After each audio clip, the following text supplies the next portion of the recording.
আমার সাথে physically relation করতে পারে না দেখা আমার মার মাথা ফাটে ফেলছে। দিনের চার কি করতাম আর বোরকা পয়রা পয়রা সবার অফিসে যাই ভিক্ষা করতাম। তাহলে তোরও তালাক দেবো, তোর মাইয়ারও তালাক দেবো। প্রথমে আপনি আপনার নামটা একটু বলবেন? আমার নাম শিরিন আক্তার লতা। শিরিন আক্তার লতা হচ্ছে আপনার নাম। আপনার ফ্রেন্ড আপনাকে কি নামে ডাকে? আমার লতা নামে সব জায়গায়, লতা নামে সব জায়গায় আপনাকে ডাকে। যে জিনিসটা আমার জানার সেটা হচ্ছে যে হেলোইট 920 তো নিশ্চয়ই আপনি শোনেন। হ্যাঁ শুনি। নটরডেম কলেজের যে রাজা নাকি জানি ছেলেটার নাম ছিল আরিফ রাজ। আরিফ রাজ, ওর আগে একটা ঘটনা মনে হয়েছিল, ওটা থেকে আমি শুনতেছি। মানে কন্টিনিউ আপনি শুনে যাচ্ছেন? কন্টিনিউ। আমার কি বলবো, আমার নামাজ পড়তে দেরি, আমি যাই বসতে দেরি নাই কখনো। আমার নামাজ কমপ্লিট করে দিয়ে আপনি হেলোইট 920 খুব ভালো লাগলো। আর হেলোইট 920 তে আমাদের বেসিক কিছু নিয়ম আছে, সেটা আপনি নিশ্চয়ই জানেন। যে প্রথমে আমরা আমাদের গেস্টদের সম্পর্কে একটু ধারণা দিয়ে নিই। যেমন আপনি কোথায় থাকেন এবং আপনার বয়সটা যদি আমাকে একটু বলতেন। শুনছি বাবা মার মুখে 88 বন্যাতে আমি জন্মগ্রহণ, কিন্তু আমি আসলে জানি না, মনে হয় 25 বছর হবে আমার বয়স। 25 বছর আপনার বয়স। কোথায় থাকছেন আপনি? ঢাকাতেই থাকি, কিন্তু বাসার অ্যাড্রেসটা আপনি বলতে চাচ্ছেন না। কেন বলতে চাচ্ছেন না, কি কারণে বলতে চাচ্ছেন না, সেটা আমরা জীবনের গল্প যখন আবিষ্কার করবো ঠিক সেই মুহূর্তে জিনিসটা পরিষ্কার হয়ে যাবে। ঠিক আছে লতা, আপনি কোথা থেকে শুরু করতে চান? আমি ছোটবেলা থেকে শুরু করতে চাই। ওকে, শুরু। আমি আসলে ছোটবেলা থেকে একটু দুষ্ট টাইপের ছিলাম। দুষ্ট বলতে খুবই দুষ্ট। আমার বাবা টাঙ্গাইল জুট মেল না কটন মেল বলে, ওটাতে সিকিউরিটি গার্ডের জব করতো। আচ্ছা। আমরা ওখানেই থাকতাম, সরকারি কোয়ার্টার। ওখানে আসলে আমার মনে নেই, একটু দুষ্টামি ফাজলামি করতাম। তারপরে বাবা মা গ্রামে চলে আসে, নোয়াখালীতে লক্ষ্মীপুরে, রামগঞ্জ, শ্রীরামপুর আমার গ্রাম। চলে আসার পরে মানে আমার বড় মামা উনি বিদেশ নেওয়ার জন্য বাবাকে খুব ইয়ে করছে। পরে বাবা বিদেশ চলে গেছে। যাওয়ার পরে এদিকে আমি আর আমার মা বাড়িতে কিছুদিন থাকতাম, কিছুদিন আমার বড় খালাম্মা ওনাদের বাড়িতে। ওনার বাড়ি আবার আমাদের 7 থেকে 8 মাইল দূরত্ব ওখানে। আচ্ছা। যে আমার মা ছোটবেলা থেকে আমার খালাম্মার কাছে বড় হয়েছে। বড় মামা আর আমার মা। আর আমার খালুজি কোম্পানিতে জব করতো। আচ্ছা। ওনার 5 মেয়ে আর আমি সহ 6 মেয়ে ছিলাম। জি। আমার খালুজি যদি, আমার খালতো বোন রুনু, ও আর আমি ফিটাফিটি বলতে গেলে। আচ্ছা। ওর জন্য যদি একটা ড্রেস কিনতো, আমার জন্য একটা ড্রেস কিনতো। ওর জন্য একটা চুড়ি কিনবো, আমার জন্য একটা চুড়ি কিনবো। আচ্ছা। মজার ব্যাপার হলো কি, ওর সাথে আমার সাথে সবসময় ঝগড়া লাগতো। ওর যেরকম ফ্লেট আমারও ফ্লেট থাকতো। ও আমাকে মারতো, তুই আমার ফ্লেটে খাস কেন? কিন্তু ওর একই রকম ফ্লেট, তো ও চুন দিয়ে বা রং দিয়ে একে রাখতো রুনু।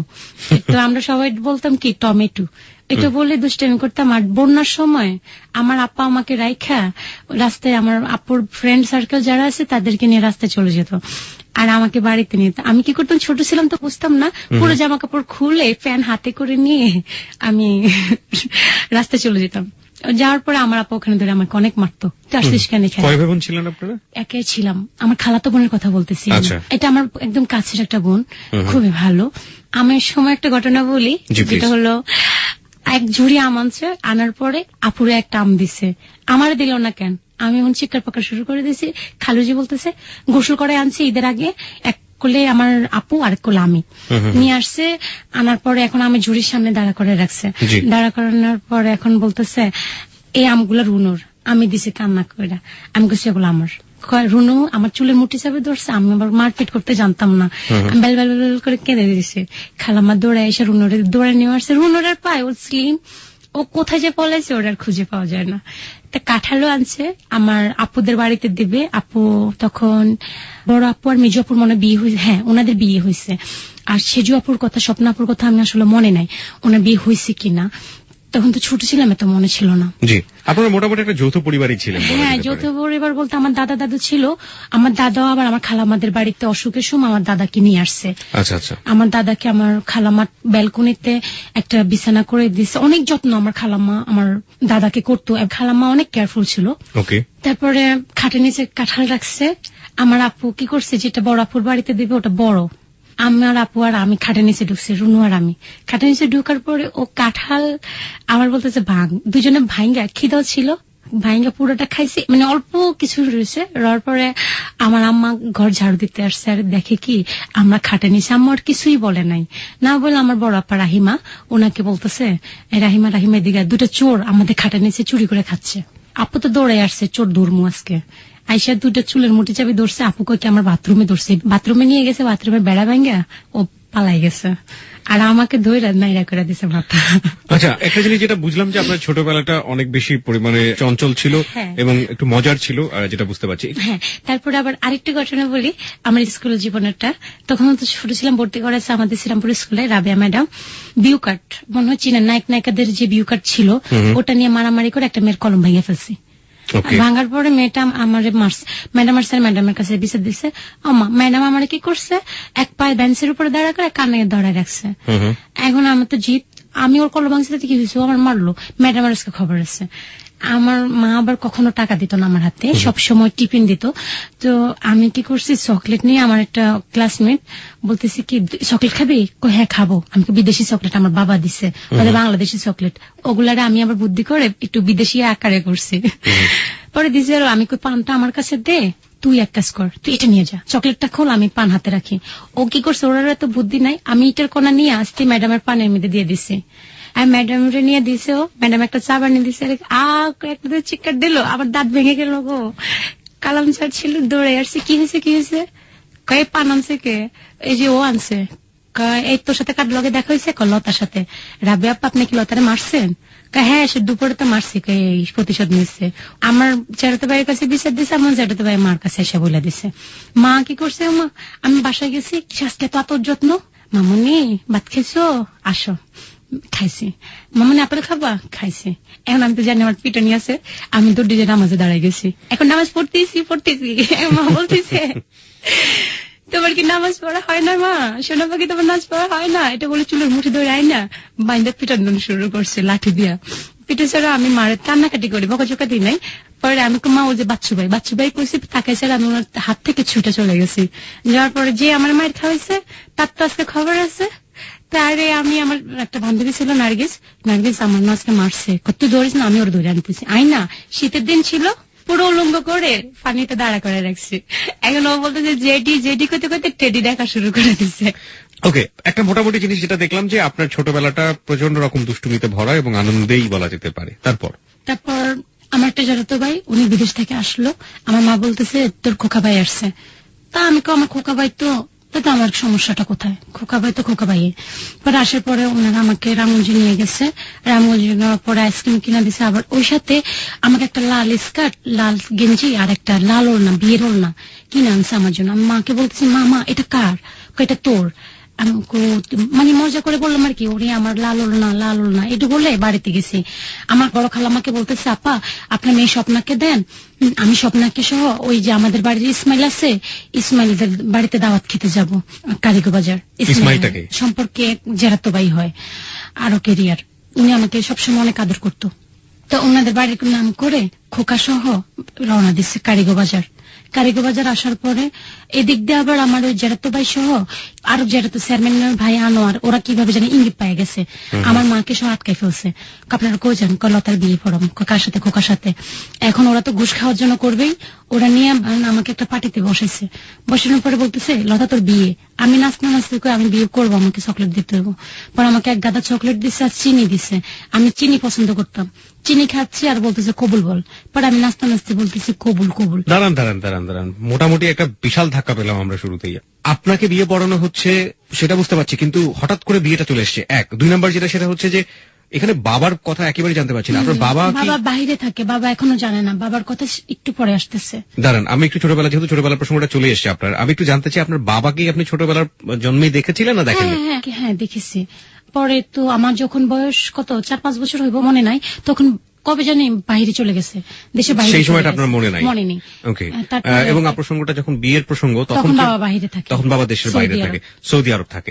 আচ্ছা, আপনার পরিবারে কেবলমাত্র আপনিই ছিলেন সন্তান, তাই তো? একটাই মাত্র মেয়ে, আপনার বাবা দেশের বাইরে থাকতো।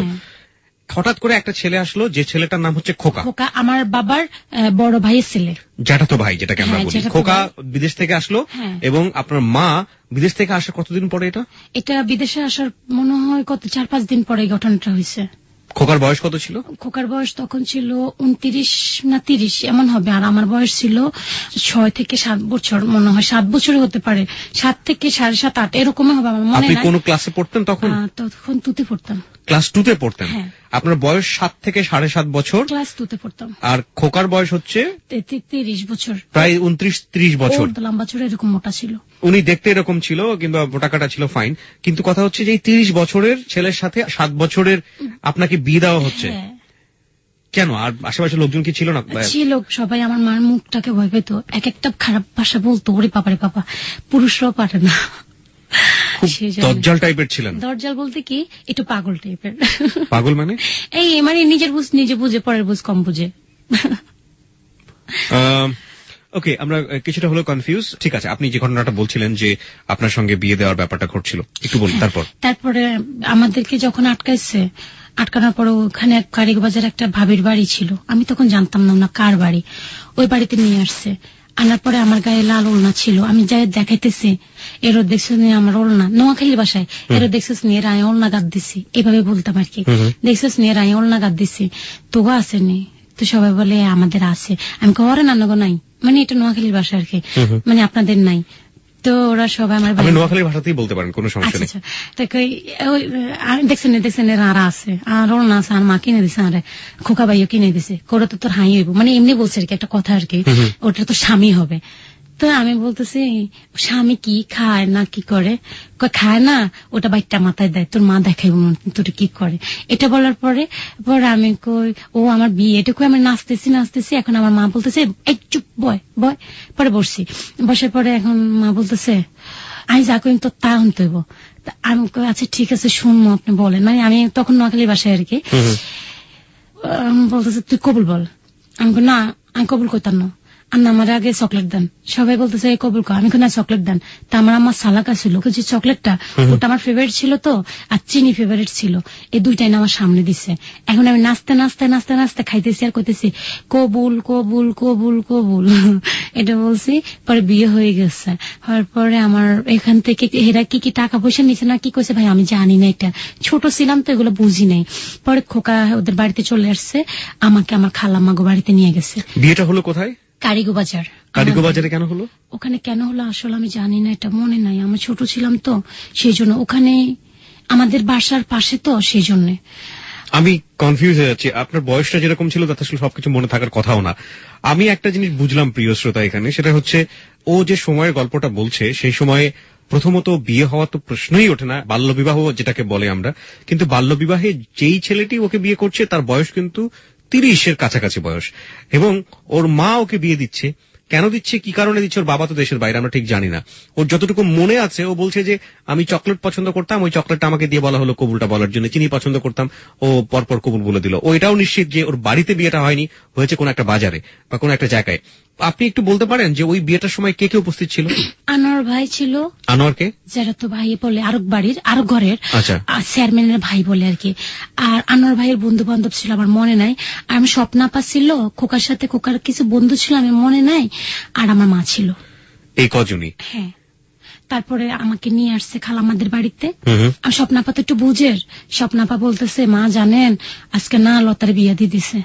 খালামাকে তো ওই যে হাগল হয়ে গেছে, এই মাইয়ারে বিয়ে দিছে, ওই কেন একটা অনেক বাড়িবে আর বাড়ির মধ্যে তো থাকানোর দরকার নাই। এখন আমার খালামা লাগছে ঝড়গা, খালামা ঘাট্টি ঘট্টা সব ফিক্কা মাইরা আর মাইয়া রেখা যাইবে, মানে আমাকে রেখা যাইতো। মা আমার ছোট ছিলাম না, করলে কইরা সোজা হাঁটা ধরছে রাতে, দুপুর রাত। আমার ভয় কম ছিল, রাতে 2টার দিকে হাঁটা ধরছে, চলে আসছে আমাদের বাড়িতে। আর খোকা আল্লাহ রাখলে উনার মার লগে ঝরগা কইরা এরপর আমাদের বাসায় উঠছে। তখন আমাদের একটা চৌবাড়ি ঘর ছিল আর একটা দোচালা ঘর ছিল। ওই দিনে আমাকে আমার মা পরের দিন আর কি ওর কাছে রাত্রে আমাকে দিছে। আর ও আমাকে কত কিছুর ভয় দেখা, আমি ভয়ে আমি ভাইয়া আমি এটি কি এগুলা বুঝি না, মানে ফিজিক্যালি রিলেশন যেটা ওটা বুঝতাম না। তো বাসরাত বলতে কি একটা রুমে দিয়ে দিছে আর কি। রুমে দেওয়ার পরে ও আমাকে অনেক জোর জবরদস্তি করতেছে ফিজিক্যালি রিলেশনের জন্য। কানতে কানতে শেষ হয়ে গেছে, আমাকে আমার ছাড়ে না, আমি এগুলো বুঝি না এগুলো কি।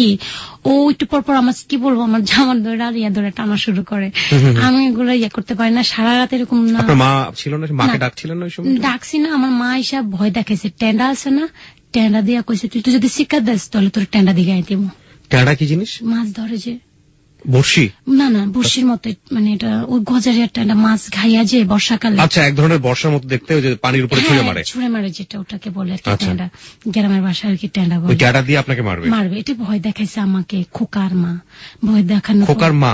আমার মা আর খোকা আর কি। আচ্ছা, খোকা এবং আপনার মা দুজনে মিলে ভয় দেখাইছে। আমি তো ভয়ে কথাই বলি নাই, পরে আমি অজ্ঞান হয়ে গেছি ও ট্যান্ডা দেখে, আর আমাকে ওই দিন আর কিছুই করে নাই। তার 2 দিন পরে আমার বাবা আসছে। বাবা মানে কি আপনার? হ্যাঁ, সৌদি আরব থেকে উনি আসলেন? বাবা আসছে সৌদি আরব থেকে। ওকে। আইসা খোকাকে আমার ঘরে দেখা তো বাবা ফায়ার। এই বকুল, খোকা কেন আমাদের বাসায় কারোর সাথে? বকুল কে ছিল? আমার মা। ওকে। আমার বাবা আবার আমার মাকে শখ করে বকুল ডাকতো, কিন্তু আমার মাকে আমার ফ্যামিলিতে সবাই হামিদা ডাকে। আচ্ছা। তো এরপরে মা বলতেছে খোকার সাথে আমার মেয়ের বিয়ে দিয়ে দিছে। পরে বাবা তো ফায়ার, তোরে এখন আমি ডিভোর্স দিব, আমার লেদা মাইয়া তো বিয়ে দিছস। মা ভয়ে। লেদা মাইয়া কি জিনিস? মানে এটা ছোট মেয়ে আর কি। আচ্ছা। এটা নোয়াখালী ভাষা বললাম। হ্যাঁ, কোনো সমস্যা নেই, আপনি বলুন। ছোট মেয়েকে বিয়ে দিয়ে দিছস। মা আমার ভয়ে আমার কোলো করে আমার নানার বাড়ি চলে গেছে। এরপরে খোকারে আবার চিঠি লিখছে, খোকা 2-3 দিন পরে বিদেশ চলে গেছে। কোন দেশে চলে গেল? সৌদি। মানে ওই যেখান থেকে এসেছিল ওখানে চলে গেছে। আপনার বাবাও সৌদি আরবে থাকতো? আমার বাবা, হ্যাঁ, আমার বাবা আবার 6 মাস থাইকা আমার বাবাও চলে গেছে। এদিকে আমি স্কুলে যাইতাম আইতাম। তারপরে খোকা, আমরা স্কুলে যে আপনি যেতেন, আপনার সহপাঠীরা আপনাকে খেপাতো না যে তোর বিয়ে? হ্যাঁ, সবাই খেপাতো, বলতো এর পালিকা মাইয়ার বিয়ে হয়ে গেছে। পালিকা মার কাছে বিয়ে দিতাম, মা এটা আমাকে পালক মাইয়া কয়। আমি কি পালক কয়? রে এরা পাগল, এরা কিছু, এটা তুই বুঝিসবি না। দাঁড়ান, আবার একটা ধাক্কা খেলাম। সেটা হচ্ছে স্কুলে আপনাকে পালক বলতো। কি বলতো নোয়াখালীর ভাষায় বলেন তো একটু? হালিকা মাইয়া, এই এরা সুলতান হালিকা মাইয়া, এই হালিকা মাইয়া, এদিকে সবাই পালিকা মানে পালক মেয়ে। মানে আপনি মোটামুটি বুঝলাম যে আপনার ক্লাসমেটরা জানতো যে আপনি পালক। আমাদের স্যারেরা সবাই আমাকে এটাও ডাকতো পালিকা মাইয়া, সুলতানের পালিকা মাইয়া। সুলতানের পালিকা মাইয়া? সুলতানের মানে আমার বাবার নাম ধরে বলতো। সুলতান হচ্ছে আপনার বাবার নাম, এবং বলতো যে সুলতানের পালিকা মেয়ে। তার মানে আমরা জানি না সত্য কি মিথ্যা, চারপাশের লোকজন সবাই জানতো যে আপনি এই পরিবারের পালক মেয়ে। প্রিয় শ্রোতা, এতক্ষণে মোটামুটি আমরা বিশ্বাসযোগ্যতার একটা জায়গাতে পৌঁছাতে পেরেছি যে ওর সাথে কেন এই ধরনের আচরণ করা হচ্ছে। দেখা যাক সামনে কি হয়। হ্যাঁ লতা, তারপর? পরে যখন আমার বাবা বিদেশ গেছে, এই পরে 1 বছর না যেতে যেতে আবার মা চিঠি দিছে, খোকা তোর চাচা চলে গেছে বিদেশ, তুই চলে আয়। আচ্ছা। তখন আমার মনে হয় আমার বয়স 9 বছর হবে। কোন ক্লাসে পড়তেন ওই সময়? তখন ক্লাস 3-তে পড়তাম। ক্লাস 3-তে পড়তেন, তার মানে 8 থেকে 9 বছর বয়স। তারপরে খোকা চলে আসছে, আসার পরে মানে ওর মার বাড়িতে উঠছে। ওটার পরে আমার জেঠিমা বলতেছে তুই ওই বাড়ির ধারে কাছে যাবি না। 1 দিন রইলো, 2 দিন রইলো, 3 দিনের দিন আমার জেঠি লোকে জড়কা কইরা আমাদের বাড়িতে চলে এলো। কে? খোকা। তখন আমাদের আবার বিল্ডিং করছে। আচ্ছা, বিল্ডিং এর প্রসঙ্গে আমি আসছি একটু পরে। তার আগে আমাকে একটু বলেন যে খোকা আপনাকে বিয়ে করলো, খোকার পরিবার থেকে কি এটার মত ছিল? না, আমার জেঠিমা তো আমার মাকে কোন গজব ডালতো। আল্লাহর গজব পড়ো কি শয়তানের উপরে লেদা মাইয়া ধরে আমার বুড়া পেটার কাছে বিয়ে দিছে, বুড়া ওলার কাছে বিয়ে দিছে। এই মাইয়া কিছু বুঝে না, আর আমার পোলা পাগলে বিয়ে করছে। কি জায়গা জমি আছে এই জায়গা জমির লেগে তুই পাগলে বিয়ে করছস, এটা বলতো। আচ্ছা, ঠিক আছে, তারপর? খোকা ওর মার সাথে জড়গা টর্গা করে আমাদের বাড়িতে চলে আসছে। আমাদের আবার বাবা বিল্ডিং করে গেছে, সার্ভার টিন দিয়ে গেছে। তখন দাদি ছিল, আমার ফুফু ছিল। খোকা আমার দাদির সাথে কথা বলতে দিত না, ফুফুর সাথে আমার সাথে কথা বলতে দিত না। আমাকে আমার মা আমার 1ম দিন ওদের বাসায় দিয়েছে, ওই রুমে দিয়েছে, খোকারের রুম। এরপরে এই মাসকে দিয়েছে, আমার দাদুর আবার বাইর করে দিছে, আমার রুমে দিয়েছে। আর আমি মা গো করছি দিয়েছি, ও আমার মানে কি বলবো ব্যাক সাইড অনেক ব্লাড বাইর করে ফেলছে। আমার মাও পাশে বসা ছিল, মা একটু কিছু বলো নাই যে আমার মায়েরটা ছোটতে আমার মায়েরটা এরকম অত্যাচার করিস না। আমি বয়স পরে আমার এক ভাইয়া পড়াইতো, ওনার নাম পারুক ছিল, উনি আমার বাসায় এসে দেখে আমি হাঁটতে পারি না। পরে মার সাথে জড়গা লাগছে, চাষি আমার পাগল হয়ে গেছেন, লেদা মাইয়াদের বুড়া বেড়ার কাছে বিয়ে দিচ্ছেন, আমি আমাদের মেয়ের আর পড়াবো না। এটা লইয়া খোকার লগে জড়গা মারামারি লেগে চলে গেছে। পারুক ভাইয়া জহির ভাইয়া চলে গেছে, উনি আমাদের পাশের গ্রামের। এরপরে আমি স্কুলে যাইতাম, কি পড়তাম, আমি নিজে স্কুলে মারি খাইতাম, ম্যাডামরাও বলতে পারতাম না আমার যে এরকম অত্যাচার করে। বাসায় আসলে ভয়ে এক সাইডে বসে থাকতাম, খোকায় ভয় লাগাইতো শুধু শলা দিয়া, আজকে তোর শলা দিব এমনি কইতো। শলা কি জিনিস? মানে যে দাঁত খসে শলার মুঠা বলে যে নারিকেল গাছের শলা যেটা, ওইটা দিয়ে আমার ভয় লাগাইতো। বলতো তোরা যে শলা দেব, তো যদি আমার কথা না শুনোস তোরা যে মাইরেই ফেলবো। আমি বয়ে যাইতাম ওর রুমে, গেলে মা কয়ে শিকার পারতাম, মাও বয়ে থাকতো। আর প্রতিদিন আমার মা, ডোন্ট মাইন্ড, যারা শুনতেছেন আপনারা কেউ মাইন্ড করিয়েন না, আমার মা খোকার সাথে প্রতি রাত ঘুমাইতো, আর আমার শিখিয়ে দিত কি, তুই যদি কস আমরা একসাথে ঘুমাই তাহলে তোর জবা করে ফেলবো, তোর বাপের কাছে কইতে পারতি না, আমি কাছে কমো না, ডরে কারো কাছে কইতাম, কিন্তু সবাই জানতো আমি যে মার খোকা একসাথে ঘুমাইতো। সকালবেলা আমার কাছে মা হয়ে থাকতো, মানে প্রতিদিন আমার সাথে এরকম। আরেকদিন আমাকে ধরছে, ধরার পর আমি ভয়ে আমি বাথরুমে যাবো কইছি, আর বাথরুমে যাইতে দিছে আরে আমার মা, আমি ভয়ে বাথরুমে বয়ে রয়েছি, আমি বাইরে হইতেছি না। আরে মা যায়, আমি বলছি মনে কেউ বাথরুমে যাইবো, দরজা নক করতেছে, দরজা খুলে দেখি মা, আমার মা আমার চুলের মুঠি চাবি ধরে রাখছে, আর খোকা বাথরুমের থেকে ব্রাশ দিয়া ময়লা সবটি আমার মুখের ভিতরে দিয়া, পানি দিয়া, গলায় চাপ দিয়া খাওয়াই দিছে সব ময়লা।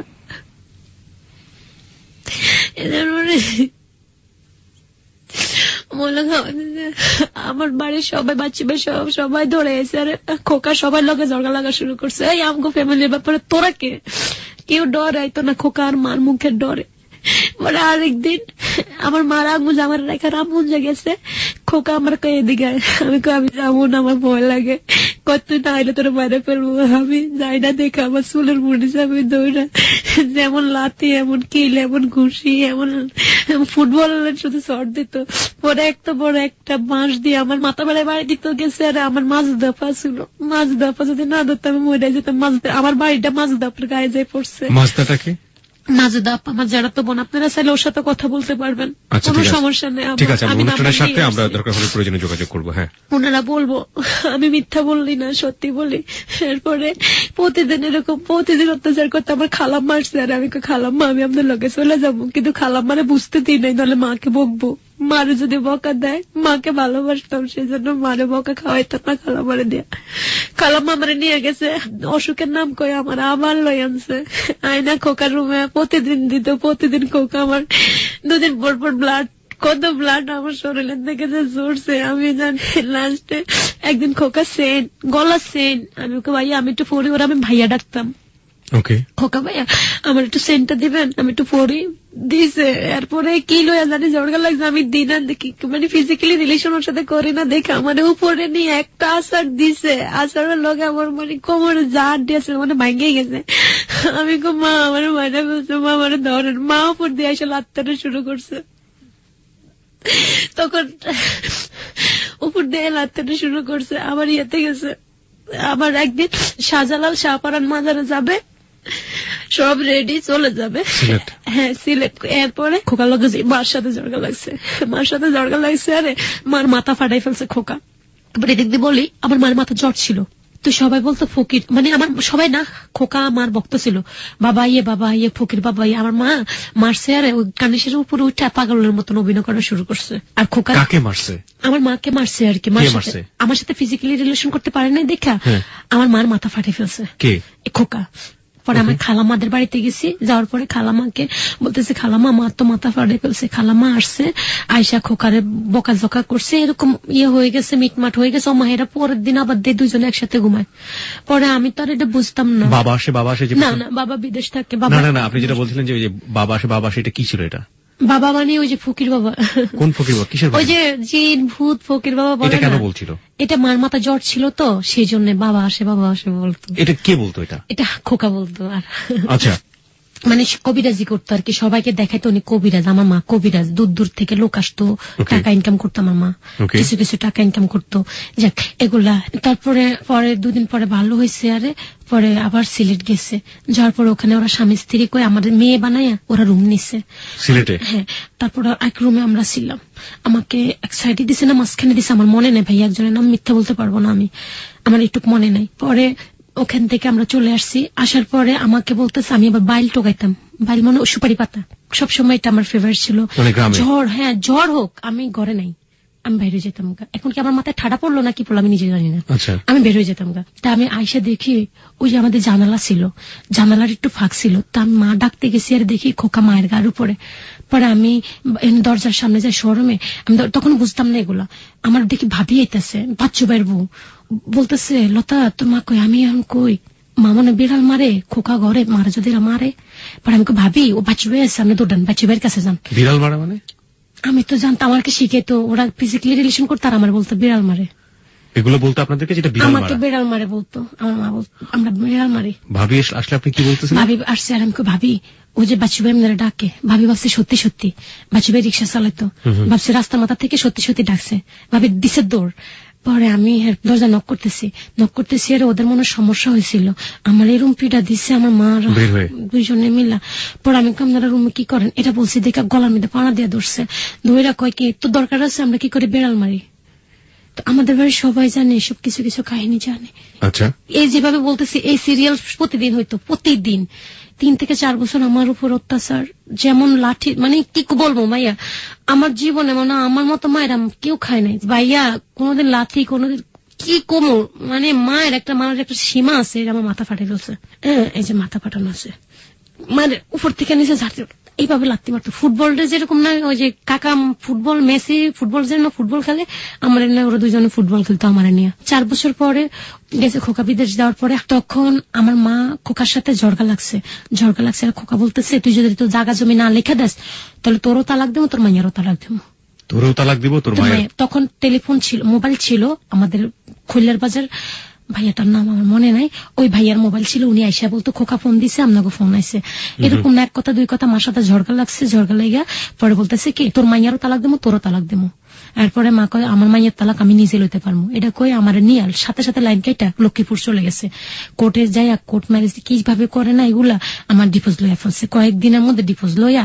এখন বাবা আমাকে কথা জিজ্ঞেস, এই জন্য ডিসমিস না পাই আমারে মেজু খালামার দেবরের শ্বশুর বাড়িতে আমার কাজে দিয়ে দিতে হয়েছিল 500 টাকা বেতনে, কিন্তু আমার বাবা বাইরে থাকে, বাড়িতে বিল্ডিং, টাকার অভাব নেই।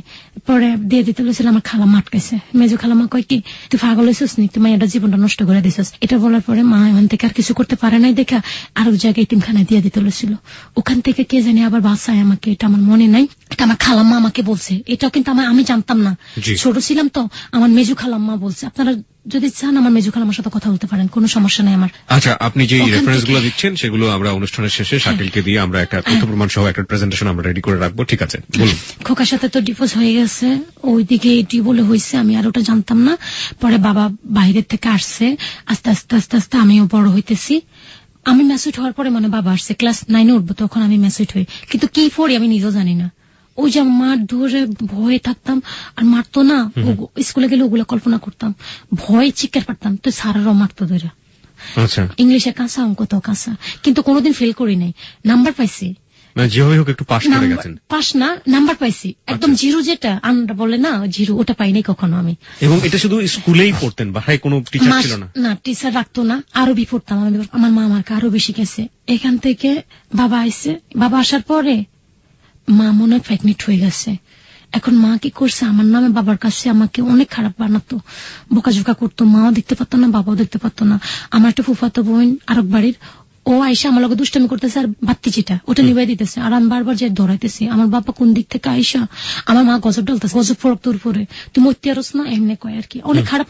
আমি তো কিছু বলি না, আরো বিশ্রী ভাষা বলতো। মা প্রেগনেন্ট তখন 1 মাস, আমি তো জানতাম না, উনি বলছে। এদিক দিয়ে আমার বিয়ে টিয়ে দেখতো আমার বাবা। এরপরে এমন মানে কি বলবো, বাবা এসে আমার 2 গালে 4টা থাবড় দিছে, পুরুষ মানুষের হাত বুঝেন তো, আমি ছোট মানুষ, আমি ঘুরতে ঠাস করে পরে সেন্সলেস হয়ে গেছে, জানতাম না। পরে মা নিজে হতভম্ব হয়ে গেছে, আমিও মারি, আমনও মারেন, মাইয়াটা জীবন আপনি মারেন কে, তো তুই মাইয়ার মাই খাওয়াইছিস কে আমারে দিয়া। তাই এরপরে এরকম যাক, তো পরে বাবা বিদেশ চলে গেছে, বিদেশ যাওয়ার পরে আমি ম্যাসুইট হয়ে গেছি। তারপরে আমার ভাই হয়েছে, ভাই হওয়ার পর থেকে ভাই হওয়ার প্রসঙ্গে মানে হচ্ছে আপনি এতদিন ওখানে জানতেন, চারপাশের লোকজন বলতো পালক কন্যা, এবার আপনি দেখলেন যে আপনার মার একটা সন্তান হলো এবং তিনি হচ্ছেন ছেলে, ঢাকায় খালাম্মাদের কাছে থাকতো। আচ্ছা, বাড়িতে গেছে, যাওয়ার পরে এখন আর আমার দেখতে পারেন, আমার ভাইটা হওয়ার পর থেকে আমার সাথে কেমন থালিবালি করা শুরু করছে। আমার মা ভালো কথা কইলো খারাপ মনে করে, ভাইটারে নিয়ে একটু কোলো করে একটু দুষ্টামি করছে, পড়ে গেছে। আমার কয় কি ওই তুই সতীন লাগস নি, আমার ওই সতীন আমার পোলারে ফালাইছিস কি লাগে, তোর ফেটাতে হয়েছে নি। আমার এমনি কথা কনকে সবাই বলতো কি খারাপ বাসা। পরে একদিন আমার ভাই আমার একটু সেলোয়ার মানে ম্যাসেট হলো, আমি তো পাগলামি করতাম একটু, জামা ছিঁড়ে গেছে দেখে আমার মা আমার কাকাদের সামনে আমার পুরা সেলোয়ার খুইলা, আমার জামা কাপড় খুইলা পুরো উলঙ্গ অবস্থায় মারছে। তখন আমি ম্যাসেট আমার কাকারা সবাই দরজা বন্ধ করে ঘরে ঢুকে গেছে শরমে। লতার মা আপনি পাগল হয়ে গেছেন। এই যে সবাই কথা বলা বন্ধ করছে আমার মার সাথে, কেউ কথা বলে না আমার মার সাথে, আমাদের বাড়িতে কেউ কথা বলে না, সাইডে সাইডে সবার বাসায় যায় সবাই। আমরা কথা, তুই মরতে পারস না, মরে যেতে পারস না। ভাইয়া আমি তো মেসেজ হয়েছে আমাকে, আমার একটা আফা বুদ্ধি দিয়েছে কি, তুই ওই যে মেয়েরা যে ছোট জামা পরে আর কি, ওটা তো বুঝতে পারছেন সবাই, তা ফেরিয়াল আসছে আরে আমাকে 20 টাকা দিয়ে আমার আপা ওটা কিনে দিছে। আমি পড়ছি আর আপনি মা আপনি বলবেন তো মা এগুলো পরে না, বলবেন না আমি তো জানি না। আমার আতুরা দিয়ে আমার এগুলো বাড়িয়াই, মাথা বাড়িয়াই, মাথার মধ্যে বাঁশ দিয়ে বাড়িয়াই আমার পুরা মাথা আমার সেন্সলেস করে ফেলছে। এরপরে আমি আমার মারেন কে, আপনার একটা ছেলে আপনি বাইডার আদর করেন, আমার মারেন কে, এটা বলছি দেখে আরো লাতি। একটু যদি কিছু পড়া যায় আমার হাত থেকে দৌড়া মাইট শুরু করতো, যদি একটু আদা পড়ছে পুকুরে বয়া কান্দা শুরু করছি, এই ওখানে রাইখা বাথরুমে ঝাড়ু দিয়া, যেটা ঝাড়ু দেয় ওই ঝাড়ু দিয়ে এরম মারা মারছে পুরা। সবাই রাস্তার মানুষ থাকাইছিল আর শুধু করতে বেডিকে পাগল নিয়ে মাইয়াডার এরকম মারে কে। সবাই বলতো লতার মা তুমি এরকম মাইয়াডার মারো কে, মাইয়াডা তো ময়রা যাবো, তুমি মাইয়াডার জীবনটা নষ্ট করে দিছো, তারপরে মাইয়াডার এরকম মারো করতে। সবাই গজব ডলতো, এই আমার ব্যাপারে আপনারা কথা কন, আপনারা কে, আমার মাইয়ার আমি মারবো না কানমু, এটা কত তোর মাইয়া দেখে তুই এরকম মারবি। যাক, এরপর আমার ভাইটা হওয়ার পরে আমার একটু মনে নাই ভাইটার কয় বছরে জানি, আমার তখন বিয়ে আর কি দিবে, সব দেখতেছে আগুন খিল সুমন, মানে আপনার বিয়ে দেওয়ার একটা প্রিপারেশন নিচ্ছে। ওকে, বলতেছে বিয়ে দিবে আগুন খিল ছেলের বাড়ি। আগুন খিল এটা কোথায়? আগুন খিল আমাদের গ্রামের পাশে। আচ্ছা, ছেলে মেট্রিক পর্যন্ত পড়াশোনা করছে, আমি কিন্তু একটু মোটা ছিলাম তো ওরা আমাকে পছন্দ করছে, আমার শাশুড়ি আমাকে খুব পছন্দ করছে। 2005 ঘটনা। ওকে, এখানে আমার এসেক ভাই বলতেছে আপনারা বিয়ে দিবেন না, এরা জুইতেন না। আমার মা আবার একটু পাগল টাইপের, যেটা মাথায় উঠে ওটা না করে ছাড়ে না, না এই ছেলের কাছে বিয়ে দেবো, ছেলের মা আসে ও যায় পছন্দ করে যাক। তখন কি আপনার বাবা দেশে ছিলেন? দেশে বাইরে ছিলেন, তখন আমার বাইরে চলে গেছে। আচ্ছা, এরপর বিয়ে হয় আমার। ছেলেটা সম্পর্কে একটু জানি। ছেলেটা খুব ভালো ছিল। বয়স কত ছিল? বয়স কত 26-27 বছর ছিল। 26 থেকে 27 বছর। হ্যাঁ, 25-26 বছর। আমার কত 12-13 বছর এরকমই হবে আমার মনে নেই। এটা গিয়ে 9-এ উঠবো এমন টাইমে। 13 থেকে 14 বছর। ওকে, তার মানে তখন আপনি আবার বিয়ে করছেন, সেটাকেও বাল্য বিবাহ বলতে পারি আমরা। বিয়ের আগের দিনের ঘটনা, আমার মা আমাকে একটা কাপড় ধুতে দিছে, তা আমি ওটা ধুই নাই দেখে আমাকে সবাই সামনে এরম মারা মারছে আমার গায়ে হলুদের দিন। বিয়ে দেওয়ার পরে আমার শ্বশুর বাড়িতে আমাকে ওরা অনেক আদর করতো, আমি ঘর লেপতে গেলে আমার পুরো মুখটুক ভরে ফেলতাম, বুঝতাম না ঘর লেপা। ওরা কি জানতো যে আপনি পালক নেই? না, ওরা ওটা জানতো। ওদেরকে বলা হয়নি? ওটা জানতো মনে হয় নাকি জানতো না ভাই, ওটা শিওর না। ঘর দৌড় সব লেপতাম। আর আমার দেপরা ছিল সুজন, জানি না সুজন শুনতেছে কিনা, সুজনের সাথে আমি মারামারি করতাম। ও ছোট আমিও ছোট, সমবয়সী। ওরে মায়েরা বাথরুমের মধ্যে ঢুকে ফেলতাম, ও আমার ভয়ে বাথরুমে চলে যেত, ভাবি আমার মারে, সবাই আমার পাগলি বলতো, সবাই আমার শাশুড়ি টাশুড়ি সবাই আদর করতো, আমার পাগলি বৌমা, কিন্তু আমাকে রাঁধতে দিত না, সবকিছু করে দিতাম আমার শাশুড়ি জানতো। আমার শ্বশুরে কি করতো, চকলেট আচার এগুলো আইনে আমার বালিশে নিচে মাটি খাইস। আমার শ্বশুরটা অনেক ভালো ছিল। আর সুমনে মানুষ একটু স্বামী স্ত্রী কত কিছু আনে না, ওর কাছে এগুলো ছিল না, যে বোর জন্য একটা কিছু আনবো, ওগুলা করতো না। তারপরে আমার একটা ভাসুর, এটার নাম শুনলে আমার জিদুডে, পারুক। ওই ছেলে এমন কোন মেয়ে নেই যে নির্যাতন করছে, যাকে দেখে তাকে পটায় ও ফিজিক্যালি রিলেশন করে। ও আমার দিকে নজর পড়ছে, এখন আমাকে বিয়ে করবো, আমাকে বারবার প্রস্তাব দেয়। পরে আমি ভাসুরে আপনাকে প্রস্তাব দিচ্ছে বিয়ে করার জন্য?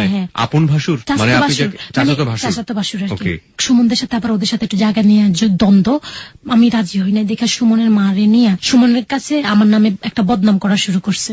কি বলবো, বলতেছে যে ও আমাকে একটা চিঠি দিছে, আমি বুঝি নাই চিঠিটা কি। এটা সুমনের হাতে পড়ে যায়, সুমন আমার 2-3টা থাপ্পড় মারছে। চিঠিটা কে দিয়েছে? ভাসুর? পারুকে। হ্যাঁ, ফারুক ছিল আপনার ভাসুর, আর সুমন হচ্ছে আপনার হাজবেন্ড। আর পারুকের সাথে ওর কাকি আর কি, ওর কাকির সাথে রিলেশন ছিল, এখন বর্তমানে ওর সাথে সম্পর্ক। ওকে বিয়ে করে ঢাকায় থাকে, আগের হাজবেন্ডকে ছাইরা ভাসুরের ছেলের কাছে বিয়ে করছে মহিলা। তারপরে এখন আমি রাজি হই না, সুমনদের সাথে ঝড়গা। কি করছে, বুদ্ধি করে আমার মার কাছে গেছে, বলতেছে আপনার ছেলের ভবিষ্যৎ নাই, আপনার ছেলের দিকে তাকাইবেন না, আপনার ছেলে একটা দিন দিন বয়স হইতেছে, হইতেছে, আপনি আপনার করেন কেন এই মেয়েকে, ওরা তো লোভী, ওরা টাকা পয়সার জন্য লোভ করে, এইসব বইলা। আমার মা তো একটা পাগল টাইপের। শোনার পরে আবার এদিক দিয়ে সুমনের মা আমার বলতেছে, আমার শাশুড়ি, লতা আমার 5,000 টাকা ধার দিবা, তোমার মাকে বললো দিতে, তো আমি টাকাটা দিয়ে দেবো। আমি এসে মার কাছে বলছি, ওরে বাবা, মা তো আমার আটকাই ফেলছে, আর আমারে দিব না। ও যে ফারুক এসে সব বলছে যে এটা হয়েছে, আমার মা এমন স্তূপ উঠেছে ওই বাড়িতে, আমার শ্বশুর বাড়িতে যাইয়া আমার সাথে বলে ফারুকের লগে ফিজিক্যালি রিলেশন আসছিল। আমার মা এটা বলে, মা কি বলবো। এরপরে মার পাগলামি উঠে গেছে, মা কোর্ট ম্যারেজ কইরা সবার মানে আমাদের ওখানে একটা ভোট অফিস ছিল, ভোট অফিসে বলতেছে কি সুমন আমার শরীরে হাত দিচ্ছে। মানে একটু বোঝার চেষ্টা করি, আপনার মা চাচ্ছিল সুমনের সাথে আপনার ডিভোর্স হয়ে যাক। এটা কেন? ওই যে ফারুককে বলছে এখন ওনার জায়গা জমি নিয়ে যাবো সুমনরা, হে ভয়ে আমার ওখান থেকে নিয়ে নিতে। ফারুক মানে আপনার ভাসুর, সে এসে আপনার মাকে পটালো এবং সেই জন্য আপনাদের সংসার ভেঙে যাচ্ছে আর কি। সবাই খেপে গেছে আমার মার নামে, তুমি পাগল, সুমন ওই ধরনের ছেলেই না। আমি বউ, সুমনের পায়ে ব্যথা, আমি টিপমু, আমার না টিপতে মানে আমার মা টিপতে যায়। পরে সুমনকে মা আপনি আমার মা লাগেন। সুমন খুব ভালো ছিল, সুমনের মা ছাড়া কথাই বলতো না। যাক, তারপরে ওখানে সুমন আমার নেওয়ার জন্য অনেক আগ্রহ ছিল, ওরা নেওয়ার জন্য অনেক কিছু করছে আমাকে নেওয়ার জন্য। আমার বান্ধবী জেসমিনে সাহায্য নিয়ে আমার মা আমাকে ঘরে আটকে রাখতো। পরে ডিপোজ হয়ে গেছে, এখন আমি বাড়িতে আসছি, আসার একদিন পর আমার মা বলতেছে তোমার খাওয়াইবো কে ঘরের ভিতরে এমনি। তা আমি কই কেন, বাবা বিদেশ আছে না? ওই তোর বাবা বিদেশ আছে, তোর বাবা টাকা পয়সা দেয় না, তুই যাবি আমার বাসার থেকে বাইরে হবি। জেসমিনের বাবা মন্নান কাকা তো ওনারে খবর দিছে, ভাই এটার ফারাত নিয়ে বিক্রি করে দেন, না জেনে পড়েন এটা নিয়ে দিয়ে আইন। তা আমার ফুফাতো ভাই ছিল ইসুফ আবার আমাকে আমার মা এরকম মারতো দেখা কয়টা মুড়ির লেগে আমার মা মারে। আমার মাঝখান দিয়ে বলতে ভুলে গেছি, আমি একটা অ্যাফেয়ার করতাম, ওর নাম মনির ছিল। আমার মা ওর সাথে আমাকে বিয়ে দেয়নি, ওকে অনেক বিশ্রী কথা বললা ওকে আমার থেকে দূরে সরাই নিছে। এটা সুমনের বিয়ের আগে আর কি। ওই মনিরের সামনে আমাকে অনেক মারতো। আপনাকে যে দ্বিতীয় বিয়েটা করালো এটার মেয়াদ কতদিন ছিল? 5 মাস। মাত্র 5 মাস। এবং আপনার মা ইচ্ছা করে আমার 2টা বেবি নষ্ট করে ফেলছে আমার মা। এটা একটু শুনি। এটা আমার মা, আমি তো একটু বুঝতাম না। আমার মা বলতো কি আমার সাথে চল, গেছি পরে একটা ডাক্তারের কাছে নিয়ে, ডাক্তারের মহিলা কি জানি 5 টেপ দিয়ে কত কিছু করছে, ডিএমসি করে আর কি। তারপরে 2টা বেবি নষ্ট করছে। এটা কি আপনার হাজবেন্ড জানতো? না, এটা কেউ জানতো না। ওরা মা আমাকে ভয় লাগাইছে, সেই জন্য আমি বলি না কাউকে। ওখানে তো আমার এই সাবজেক্ট গেছে গা। এখন কাকারে ধরছে, কাকা আসছে আইসা, এরপর আমার মা ওর হাতে উঠাই দিছে করিডোরে নিয়ে। যেখানে পারেন টানবাজার, কি টানবাজার বলে? টানবাজার আপনি জানেন না ওই সময়টাতে? এখনো জানেন না? আমি জানি না। টানবাজার কি বলেছে? বলছে আমাকে টানবাজার বিক্রি করে দিতে। আমার কাকাকে বলছে যে টানবাজার পারেন যেখানে। কত বছর আগেটা? ওই যে 5 মাস পরে আর কি। এখন ডিভোর্সটা করে নিয়েছে। 2 দিন পরে আমাকে বাইর করে দিচ্ছে বাড়ি থেকে। যাক, আমাকে ওখানে নিয়ে আসছে, আনার পরে আমার ভাইয়ার কাছে দিস। আমার কাকার আমি কইছি আমার ভাইয়ার নাম্বার এটা, বোরকা পরে আসছি, আমার ভাইয়ার কাছে আমার দিয়ে আসেন। কোন ভাইয়া এটা? এটা আমার ফুফাতো ভাই, ওনারা ওখানে গার্মেন্টস চাকরি করতো। ফুফাতো ভাই কি আপন ফুফাতো ভাই? এই আমার বাবার মেজো বোনের ছোট ছেলে ইসুফ। ওরা রংপুর থাকে আর ওরা গাজীপুরেও থাকতো, পোড়াবাড়ি। তো আমাকে পোড়াবাড়ি নিয়ে দিয়ে আসছে। নিয়ে দিয়ে আসার পরে ভাইয়া আমাকে দেখা 2টা চোখের পানি ফালাই দিছে। তোর কষ্টটা যায় নাই রে, তোর বিয়ে হয়েছে শান্তি হয় না? না ভাইয়া ভাইয়া গেছে। এরপর আমার ভাইয়া আমাকে গার্মেন্টসে দিয়ে দিচ্ছে। গার্মেন্টসের ওরা আমাকে অনেক আদর করতো, ডাক্তার আপা, জানি না শুনতেছে কিনা। তো আর আমি হেল্পার ছিলাম, তো শার্টের বডিটা কেটে ফেলতাম, বুঝতাম না তো। পরে আমাকে সুপারভাইজার উনি আমাকে খারাপ একটা গালি দিছে। আমি মা থাকবোই না হেনে। দেখ আমার মা কিন্তু আমার এত কষ্ট দিচ্ছে, আমার এগুলো ভুলে গেছে। পরে আমি বেতন না নিয়ে চলে আসছি। আর আমি এক আপার ফান্দে পড়ছি। ওই আপাটা বেশি ভালো ছিল না, উনি আমাকে নিয়েছে। কয়েকদিন পরে আমাকে গার্মেন্টসে কাজে দিব, দারোয়ান, সিকিউরিটি গার্ডের। আমি ভরসা পেয়ে গেছি। আর উনি আমাকে একটা লোকের কাছে রাতে 8টার দিকে দিয়ে দিচ্ছে। লোকটা বলতেছে কি আমি বাথরুম থেকে আসি, তুমি ফ্রেশ হয় না, তোমার সাথে আমার ফিজিক্যালি রিলেশন হবে, তোমার জন্য আমি 5000 টাকা দিছি সারা রাতের জন্য। আমি তো ভয়ে চিৎকার। পরে আমি বাধ্য হয়ে ওনার পকেট থেকে 2 না 3000 টাকা ছিল মনে নাই, এই টাকা চুরি করে আমি ভেগে গেছি। আমার সাথে কিছু করতে পারে নাই, ওনারে বাইরে দিয়ে বাথরুমে সিট কেটে দিয়ে আমি বাইরে ভাইগে চলে এসেছি। আসার পরে আমি এখন এত রাত্রে যাবো কোথায়, বাসে উঠছি। রাত্রে কোথায় যাবো, সারা রাত কমলাপুর ছিলাম। আমি তো জানতাম না কমলাপুর বলছে, কমলাপুরে যায় শুয়ে রয়েছে। ওখান থেকে যাক রাজধানী মার্কেট আসছি। রাজধানী মার্কেটে এসে কান্নাকাটি শুরু করে দিচ্ছি, কান্নাকাটি শুরু করছি। আরে জানি না শরীফ ভাইয়া আপনি শুনতেছেন কিনা। শরীফ ভাইয়া একটা খুব ভালো ছেলে, যেমন স্মার্ট, খুবই ভালো ভাইয়া ছিল। এখন আমাকে বলতেছে তোমার বাড়ি কই? আমি আমার বাড়ি নোয়াখালী। কোথায়? রামগঞ্জ। ওনার আবার ফ্রেন্ড ফারুক, একটা দোকান ছিল, তো ফারুকরে বলতেছে মেয়েটা তো এই ব্যাপার। কয় না রে, ও তো লোকেশন ভালোই বলছে, ঠিক আছে মেয়েটার দোকানে নিয়ে আনে, মেয়েটা অসহায় যাবে কই। ভাইয়ার দোকানে ভাইয়া আমাকে চাকরি দিচ্ছে, খাওয়া থাকার মতো, সেলসম্যান করতাম, বুঝতাম না ইয়া করতাম। কিসের দোকান ছিল এটা? এটা পেটিকোট, ব্লাউজ, মেয়েদের যাবতীয় যেটা আন্ডারগার্মেন্টস এর দোকান ছিল। হ্যাঁ, পরে ভাইয়া আমাকে ওখানে দিয়ে দিচ্ছে। যার একটা মেয়ের সাথে, রূপা নামের একটা মেয়ে, জানি না রূপাপা শুনে কিনা, রূপাপা আর মরিয়ম আপু, ওনারা অনেক ভালো ছিল। তারপরও আমাকে দিয়ে পানিটা নিয়ে আগাইতো, ওনার বাসায় ছিলাম। তারপর ওনার আম্মা আমাকে খাওয়াই দিত, মরিয়ম আপুর আম্মা। আবার আপুর বাসায় কয়দিন থাকতাম। এদিক দিয়ে আমি বাড়িতে যাওয়ার জন্য কান্নাকাটি শুরু করে দিছি, আমার মাকে দেখবো কইয়া। পরে ভাইয়া 500 টাকা দিছে, বলছে যে যাও বাড়িতে যাই ঘুরে আসো। আমি বাস স্টেশনে গেছি, আরে আমি আবার একটা মেয়ের ফান্দে পড়ে যাই, ওর নাম হলো শিলা। এই শিলা আমাকে পটাই শিলার বাসায় নিয়ে আসছে। নিয়ে যাওয়ার পরে ও আমাকে মানে চাচ্ছিল আর কি খারাপ পথে নেওয়ার জন্য। ওখান থেকে আমি ভাইগা চলে আসছি। তাও ফরিদাপ্পা, জানি না ফরিদাপ্পা শুনছে কিনা, ফরিদাপ্পা আইনা আমাকে মানে এক জায়গায় আমাকে আর উনি একসাথে মিলে বাসা নিয়ে নিচ্ছে আমাকে। ওনার হাজবেন্ড ছিল, একটা ছেলে আছে, মেয়েটা খুব দুঃখী। পরে ফরিদাপ্পা আইনা আমাকে মার্কেটে। ফরিদাপ্পার সাথে পরিচয় হলো কিভাবে? ওই যে শিলাপুর বান্ধবী, ওখানে গিয়ে পরিচয় হয়েছে। তখন শকত ভাই ছিল একজন। শকত ভাই ফরিদাপ্পাকে বলতেছে একটা মার্কেটিং জব আছে, করবি? তো ফরিদাপ্পা বলতেছে হ্যাঁ করবো, বলেন কি জব? তখন বলতেছে মেডিকেল সেন্টারে মার্কেটিং জব। পরে আপু করবি? তোর পড়াশোনা কতটুকু? আমি আমার কোয়ালিফিকেশন বেশি না, আমি 9ম শ্রেণী পর্যন্ত পড়ছি, নামে পড়া কাজে পড়া না, আমি ইংলিশ কম জানি, বাস্তবটা বলছি। পরে আমাকে মেডিকেল সেন্টারে জব নিয়ে দিচ্ছে, মার্কেটিং বুঝতাম না, সবাই নিয়ে যেত ঘুরে দেখাইতো কিভাবে কথা বলতে হয়, কিভাবে কাজের সাথে কথা বলতে হয়। এই আস্তে আস্তে আস্তে আস্তে সবাই আমাকে ভালোবাসে। মানে মার্কেটিং যাদের সাথে ধরেন একটা মেডিকেল করতাম, আপনি বস আপনার কাছে আসতাম, আসসালামু আলাইকুম স্যার আমি আসবো, আমি মেডিকেল সেন্টার থেকে আসছি বা এই ডায়াগনস্টিক সেন্টার থেকে আসছি, আপনাদের বিদেশি যদি লোক থাকে আমাদেরকে দিতে পারেন। একটা মেডিকেল হয়তো মাত্র 200 টাকা করে, আমরা নিতাম 500 টাকা করে। বিদেশি লোক থাকলে বুঝলাম না, বিদেশ যাওয়ার সময় মেডিকেল করে, ওই মেডিকেল গুলো। তো আমার রেগুলার 15 দিন না যাইতে আমার কাজ, প্রতিদিন আমার 5000 টাকা ইনকাম ছিল। মাসের যে বেতন আছে ভাইয়া, আমি সপ্তাহে আমার মাকে বাজার দিতাম, আমার মারে আমি কাপড় চাপড় দিতাম, নিজে একটা টাকা ইয়া করতাম না, মারে সব টাকা দিছি। এরকম দিতে দিতে দিতে দিতে 3-4 বছর আমি আমার মাকে প্রতি সপ্তাহে 5000 টাকা করে দিতাম। কোনো খারাপ না ভাইয়া, মেডিকেল করতাম না, ওই টাকাটা ইনকাম হইতো। তখন প্রচুর কাজ যাইতো বিদেশে, প্রচুর। দৈনিক আমার 50 থেকে 100টা মেডিকেল, 100টা মেডিকেলে তো আমার 5000 টাকা এমনি উঠে যেত, আবার বেতন পাইতাম। ওগুলো কি বকশিশ দিত আপনাকে? বকশিশ, ওই যে মেডিকেল নিতাম 500 টাকা করে দিত, 300 টাকা করে আমার থাকতো, অফিস 200 টাকা করে নেওয়া যেত। আর মাস শেষে আমার বেতন থাকতো, কনভেন্স 20 টাকা করে থাকতো। আচ্ছা, ওটা দিয়ে আমি গাড়ি ভাড়া, আর আমি একটা রুম। তখন ফরিদাপ্পা আবার আমার সাথে, ফরিদাপ্পার সাথে একটু ঝগড়া হয়। ফরিদাপ্পা উনার বেবি নষ্ট হয়ে গেছে, ওই খরচ আমি দিছি, জামাই রেখে চলে গেছে, কিন্তু উনি আমাকে মানে খুব অবহেলা করা শুরু করছে। পরে আমি চলে আসছি আমার মতো, আমি নিজে চলে আসছি। আসার পরে ফরিদাপ্পার বাড়িতেও গেছি, ফরিদাপ্পার আম্মা আমাকে অনেক আদর করতো, ওনার চাচিটা আমাকে খুব আদর করতো, আমাকে ভাত খাওয়াই দিত। এখন আমি ওনার কথা মনে পড়লে কান্নাকাটি করি রাত্রে, যারা আমাকে আদর করছে তাদেরকে জন্য। পরে আমি মাকে বলতেছি এরকম হয়েছে, চলতেছি ফিরতেছি। হঠাৎ করে মা, আমি বাড়িতে গেছি আর দেখি একটা ছেলে আমাদের বাসায়। সবাই আমাকে এমনি ফোন করে বলে, লতা তোদের বাসায় একটা ছেলে আসে, মনির, চাঁদপুর বাড়ি, তোকে বাসা আসে কে? আমি বিশ্বাস করি নাই। আমার মা বুঝি ভালো হয়ে গেছে, আমার মা বুঝি এরকম করবো আবার। আমি বাড়িতে গেছি আর দেখি ও রাতের কি ব্যাপার, আমি যাইতে যাতে রাতে 10টা বেজে গেছে, ও আমার রিসিভ করতে আসছে। আপনি কে? বলতেছে আমি মনির। পরে ও আমার বাসায় যাইতেছে না, রাতে 2টা পর্যন্ত আমাদের বাসায়। দিয়েছি একটা ধমক, আপনার লাজ লজ্জা কিছুই নাই, আমাদের বাড়িতে আপনি থাকেন কেন, আমার বাসায় আসছেন কেন, আমি একটা মেয়ে মানুষ না, আপনি আমাদের বাসায় আসছেন কেন? ও রাগ করে চলে গেছে।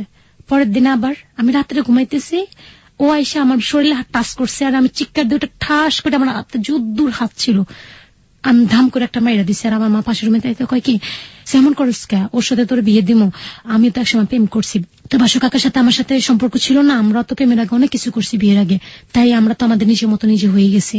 আমি মনে মনে আপনি কি ছিলেন এটা আমার জানা আছে, মনে মনে বলতাম। আমি এমনি খারাপ একটা বাসা, ভাইরা আমার বাসার থেকে এখন বাইরে কিন্তু আমি চলে যাবো।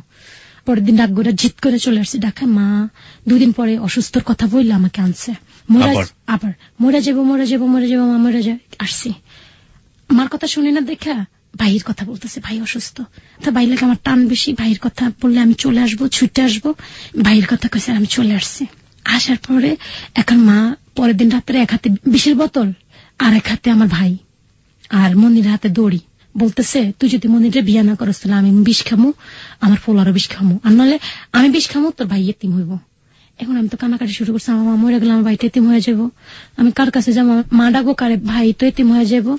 ও তুই তো তোর ভবিষ্যৎ চিনা নিছিস, তুই তো নিজের রাস্তায় রাস্তায় ঘুরতে পারবি, আমার ছেলের কি হইব। পরে এগুলো বিবেচনা করে মার মুখের দিকে তাকায় একবার, ভাইয়ের মুখের দিকে তাকায় একবার, পরে জোর জবরদস্তি করে রাজি হয়েছি। পরে 20টা দিন ছিল, নিয়ে গেছে বিয়ে পড়াতে। রফিক কাকা জানি না শুনতেছে কিনা, রফিক কাকা বিয়ে পড়াইছে। রফিক কাকাটা কি? এটা হলো কাজী বলে না? আচ্ছা, কাজী, ওইটা উনি। রফিক কাকা বলতেছে লতারে তো জীবনে 2টা ঝড় বয়ে গেছে, আবার বিয়ে করবে? আমি কাকা মা মরা যাবো, কাকার আবার ঘুষ জানি না, আমি দেখি না আর কি, কাকার কেমনি কেমন জানি পটাই ফেলছে ওরা। মনির আছেন আমার যেটা আমার অ্যাফেয়ার ছিল, ওর বাবা ছিল, আমার কামাল কাকা ছিল, মনিরের ভাই কবির ছিল, ওরা সবাই ছিল। আমি আনছি, মানে আমার এই কাবিন নাম্বারটা আমার কাছে আছে, আর কিছুই নাই। এটা আমি উঠেছি, আপনি দেখতে পারবেন।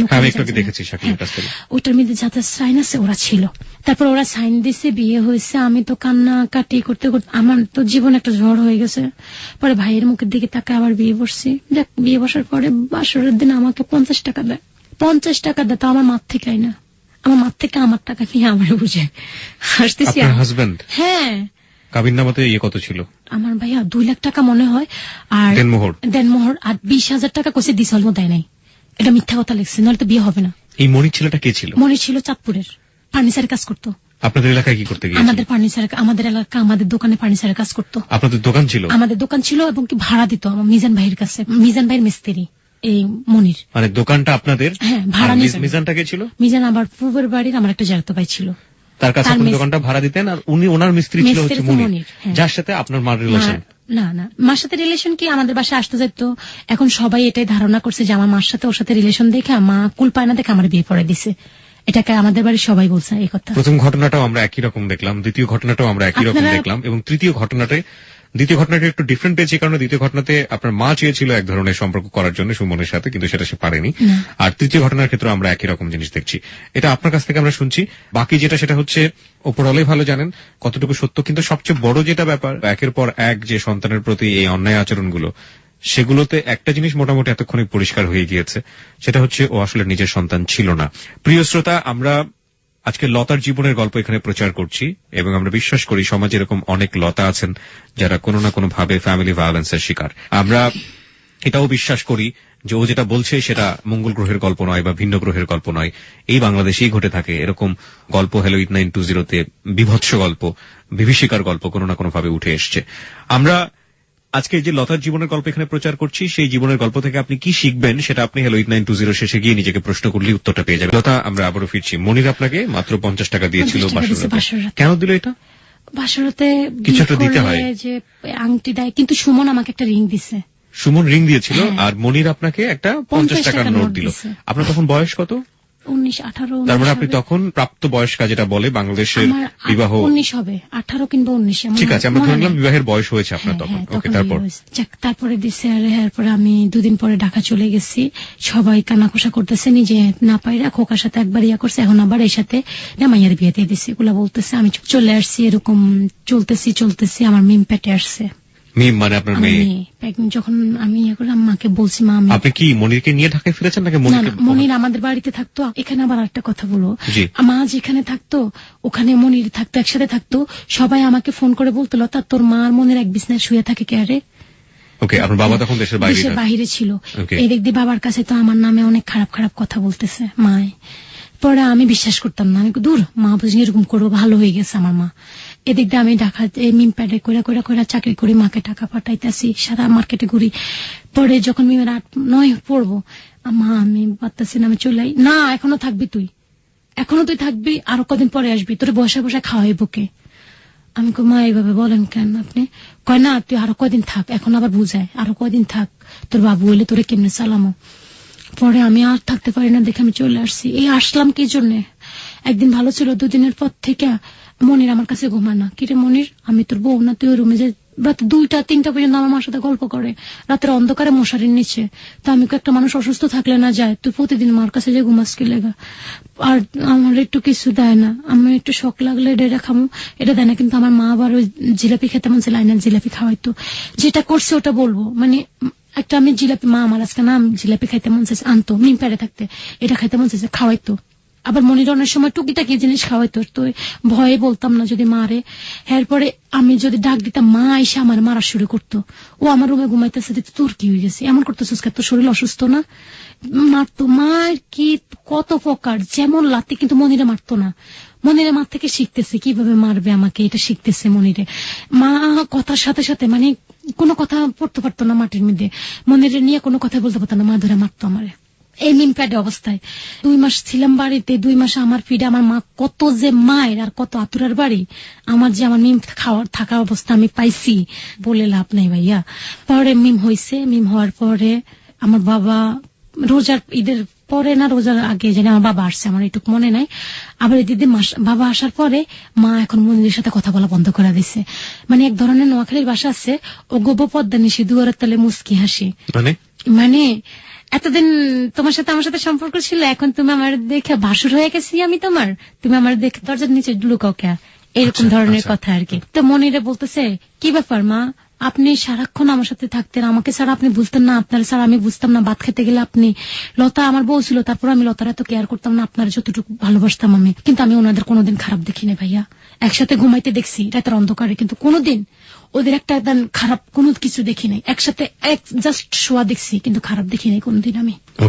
পরে আমি মিম হয়ে গেছে, বাবা আসছে, আসার পরে মা লাগছে মিমে, মা কথা বলে না দেখে মনির আমার লগে লাগছে জর্গা। মা রাঙ্গুঞ্জ গেছে আমার 26 আমার বাইরে নিয়ে, আর বাবা সহ রাঙ্গুঞ্জ গেছে, মামার বাসায় গেছে। আসার পরে আমার মনির আমার এরকম পিঠ হাত দিয়েছে কাঁচা শরীরে, যে ডাইনিং টেবিল ফিক্কা মারছে আমার এই জায়গা বেড়ায়, তলফেট বেড়ায়, তারপরে ভাত খাজে স্টিলের বল ফিক্কা মারছে এই জায়গা বেড়ায় পড়ছে, আমি সেন্সলেস হয়ে গেছে।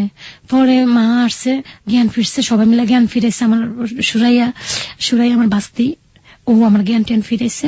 এদিক দিয়ে মিম ফেটে থাকতে আমার মা মন্দিরের লগে আমি মনে ডাক দোয়াই দিতাম দেখা, খাটের পায়া আছে না, খাটের পায়া দিয়ে আমার মাথায় কত সুরাইয়া দেখছে আমার মাথার বাড়িগুলা, সুরাইয়া আমাকে বাড়ি দেয়, সুরাইয়া শুধু চোখে দিয়ে ফানি কান্দে, শুধু সুরাইয়া কান্দে। আপনি এমন করেন কে, ওরে নিয়ে কাকিরে ফুফুরে নিয়ে এমন করেন কে, ফুফু তো ময়রা যাবে, আপনি এমন করেন কে, একটু এই বাড়িতে এসে গেলে বাইরে হাইকার মাইয়া যে মানে হাকিম আর কি, হাইকার মাইয়া করতো, হাইকার মাইয়া যে বড় হয়ে গেছে এভাবে বলতো, বকা চোকা দিত, তো মাইয়া ডরাইতো নামগো বাসা দাঁড়িয়ে কাছে। ও মিম হওয়ার সময় আমার মা একটা সাইরানা পয়সাও দেয় নাই আমাকে, মানে আমার এই মাইয়া গরম হলে মরক, আমি সাইরানা দিব না, হাসপাতাল নেওয়ার দরকার নাই, কিন্তু এমনিও মিঠাই পড়া গামছা পড়া এগুলাই না দিছে, কষ্ট করছে এদিক দা।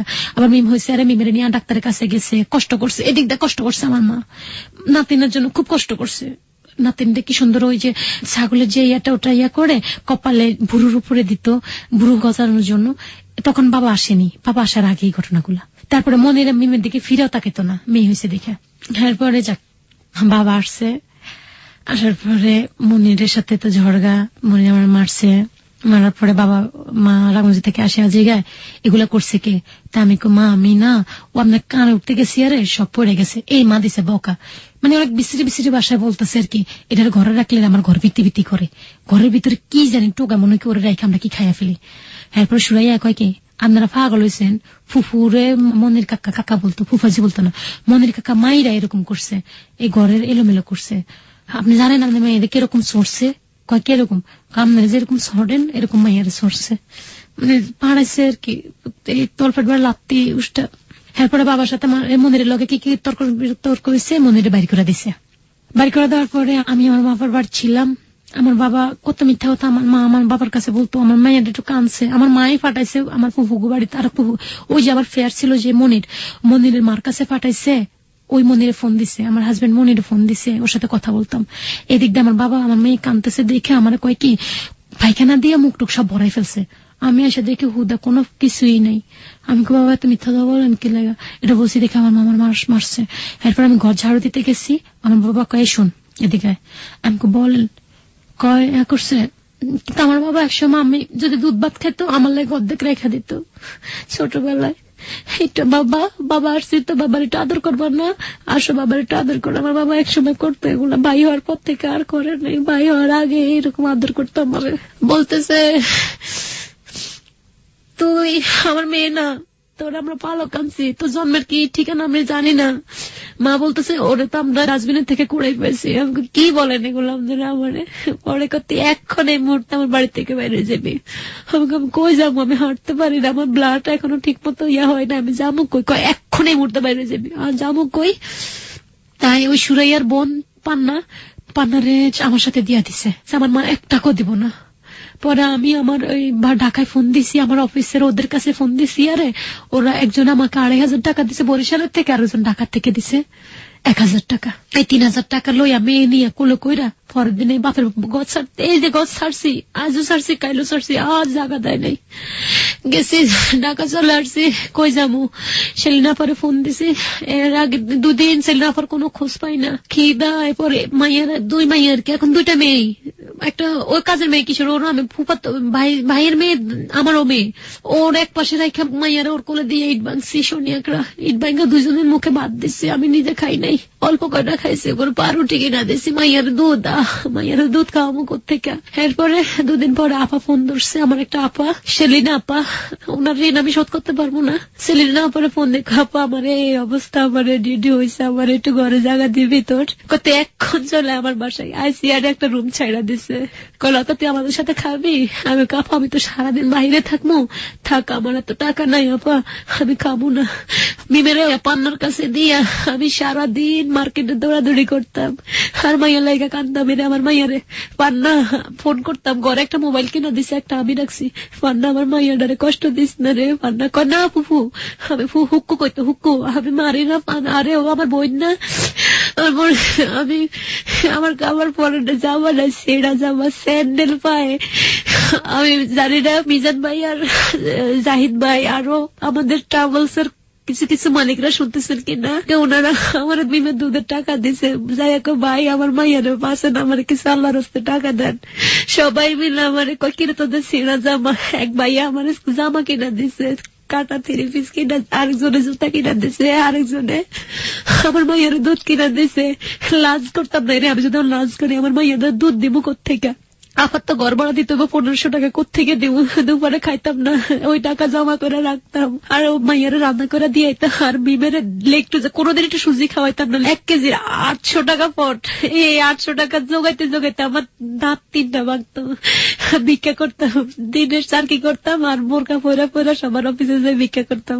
আমার মাইয়াডারে আপনারা বাঁচান, আমার মাইয়াডারে বইরা যাবো, আমার বিমের বাঁচান। এই আস্তে আস্তে আস্তে আস্তে আস্তে উঠছি, উভয়ছি একটু। এরপর সবাই অবস্থা দেখে সবাই আবার আমার বেশি কাজ দেওয়া শুরু করছে, মেডিকেলের কাজ দেওয়া শুরু করছে, কাজ চলতেছে। কাজ দিয়ে আমি আর মাইয়ের দুধ চালাইতেছি, নিজেও কষ্ট করতেছি, খাইতেছি, কিন্তু দুপুরবেলা আমি খাই নাই। রাত্রে এসে দুগা খাইতাম, আর সকালে দুগা খাইয়া যেতাম, দুপুরে খাইতাম না। কেউ যদি খাওয়াইতাম, কেউ 100 টাকা দিত, কেউ 50 টাকা দিত, এরকম চলছে। মাইয়ারে চালাইছি, মদিরে ফোন দিছি, আমি কই যা হবার হয়ে গেছে। ও এর মাঝখান দিয়া আমার বাড়িতে আরেকবার গেছি, এই শেষ যাওয়া গেছি, বাজার টাজার করে নিয়েছি, মাল লাগা নিজে খাইতে পারি না, মা বলছে বাজার দিত, পরে অফিস থেকে অ্যাডভান্স নিয়ে বাজার নিয়েছি, যাই পারছি নিয়েছি। এরপরে আমার মার পান্নারে দেয় নাই, দিছে আমার একটা স্বাস্থ্য বোন জোসনা, ওর মা আবার ওর একটু মারতো, তো আমার লগে দিয়ে দিছে। আমি মা ওরে দিয়ে না, আমার বড় খালামাকে বাড়িতে দিয়েছে, আর খালামা দৌড়ানি দিয়েছে, ছোট মামার বাসা দিয়েছে, মামা দিছে দৌড়ানি।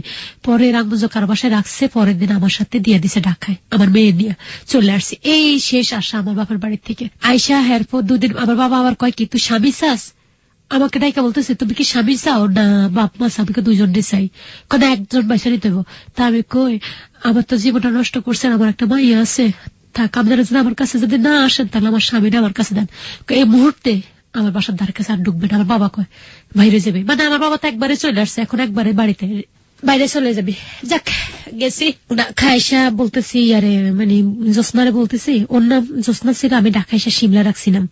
সবাই আমাকে বাড়ির থেকে হুমকি দুমকি দিতেছে, জোসনারে নিয়ে কোথায় ঢুকাইছস, খারাপ কাজ করাইতেছস। এই জোসনাটা কে ছিল? জোসনা আমার স্বাস্থ্য বোন ছিল। ওকে কেন দিল আপনার সঙ্গে? ওর মা ওকে তো মারতো টারতো, তো ওই মেয়েটা আবার চলে আসার জন্য এটা রাজি ছিল, গার্মেন্টসে কাজ করবে বলে, তাই ওকে আমার সাথে দিয়ে দিছে। আচ্ছা, একটা জিনিস আমি জানি, যখন আপনার বেবিটা হয়ে আপনি ঢাকায় চলে আসলেন, তখন তো মনিরের আপনার সঙ্গে আসার কথা না? মনিরের বাপের বাড়িতে, মনিরের সাথে কোনো কানেকশন আমার ছিল না, ও রাখেনি। পরে আমি এটা কি আপনার মেয়ে হওয়ার জন্যই? না না, তাহলে ওই যে মা বাইর করে দিচ্ছে, সেই জন্য রাগ করে আপনার সঙ্গে যোগাযোগ করে নাই। আচ্ছা, পরে ওখান থেকে মা ওই যে জোসনারে বলছি, বা বোন যতদিন মেয়ে বড় না হইব ততদিন তুই আমার বাসায় থাকবি, এরপরে তোরা আমি মেয়ে বড় হয়ে গেলে ও দাদির কাছে আমি দিয়ে দিব, তুই চাকরি করতে পারবি, এই কথা আমি বলে আসছি। বলার পরে তো বলছে আচ্ছা ঠিক আছে আপা, ঠিক আছে। তারপরে জোসনা আমার কাছে ছিল, ওর নাম শিমলা রাখছি, সানার পাড় থাকতাম। সানার পাড়ে একটা 1500 টাকা দিয়ে একটা রুম ভাড়া নিছি, বস্তির মতোই ধরতে গেলে। এখন আমি মনিরে বলতেছি তুমিও রুজি করো, আমারও কিছু দিও, আমি তো মা বাপ সাইডে আছি। মনিরা আমারে আচ্ছা ঠিক আছে দিমু, এটা কই আমার একবার শুধু 800 টাকা দিছে ঘর ভাড়া, আর আমার কোনো টাকা দেয় না। এই ঘর ভাড়া, ওর খাওয়ার খরচ, ওর প্যান্ট শার্ট সব আমার দিতে হয়, ওর বাপ মারও টাকা পয়সা আমার দিতে হয়। আমি কোথেকে দেবো ভাই এখন? পরে আমি মানুষের ছায়া ছায়া নাই এরপরে আমি ঘর ভাড়া দিতাম, ইয়ে করতাম, চাইতাম, আমি মানুষ আমার দিত। তো এগুলা নিয়ে মন্দির বেতন পাইলে মাস শেষে বাড়িতে চলে যেত গা। এরকম করতে করতে করতে করতে আমার টাকা পয়সা দেয় না, বরং উল্টা মারধর করে। আবার মিমের এখন বয়স 2 বছর। 2 বছর আরে শিমলা চলে গেছে আমার কাছ থেকে, একজনে বুদ্ধি দিচ্ছে, আরে যে ও বুদ্ধিতে গার্মেন্টসে ঢুকে গেছে। ওর সাথে আর আমার সাথে কোনো কানেকশন নেই, যোগাযোগ নেই, আমার বাসা আসে যায় এতটুকু। এরপরে মনির আমার মিমের বাড়িতে দিয়ে দিছি, বাড়িতে নিয়ে গেছি। আরে এরপর আমার শাশুড়ি কয় ঠিক আছে তুই চাকরি কর আর মিম আমার কাছে থাকবো। ওকে রাখেন, মাস শেষে খরচ দিস। ঠিক আছে দিমু। মাস শেষে মায়ের খরচ দিতাম, এদিক দিয়ে মনিরের ভরণ পোষণ দিতাম, এদিক দিয়ে নিজের ঘর ভাড়া দিতাম। ভাই কিছুতে কিছু হইতো না।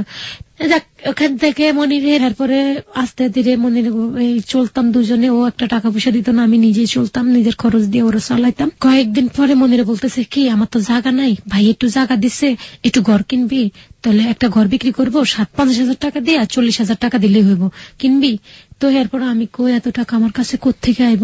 পরে আমি এই মিলাই ঝিলাইয়া এরপরে আমি একটা ঘর কিনছি, নিজে না খাইয়া না দেয়া। ঘরের মধ্যে একটা টিভি কিনছি, ফার্নিচার, টুকিটাকি সংসার যা লাগে যাবতীয় 2 বছরে কষ্ট কইরা না খাইয়া না দেয়া এগুলা জোগাইছি, ওই যে মেডিকেলে চাকরি কইরা। আচ্ছা, আমি একটু জানি সেই সময়টাতে মনির হচ্ছে তার নিজের বাড়িতে না, আমার কাছে থাকে। তখন মনির আপনার কাছে থাকে এবং সে বসে বসে খায়। হ্যাঁ, বসে বসে খেত। সবাই কইতো কি মানে বিশ্রী ভাষা বাদুনি যায় রুজি করতো, বাদ্যা ঘরের মধ্যে বইয়া খায়। ও বসে বসে খেত, মানুষের কথা শুনতো। জ্যোৎস্নাও না, জ্যোৎস্না ছিল না, জ্যোৎস্না চলে গেছে। যখন চলে গিয়েছে আমার শাশুড় শ্বশুর বাড়িতে। মানে আপনি কাজ করতেন, ছেলেটা ঘরে বসে বসে, আপনার হাজবেন্ড বসে বসে খেত।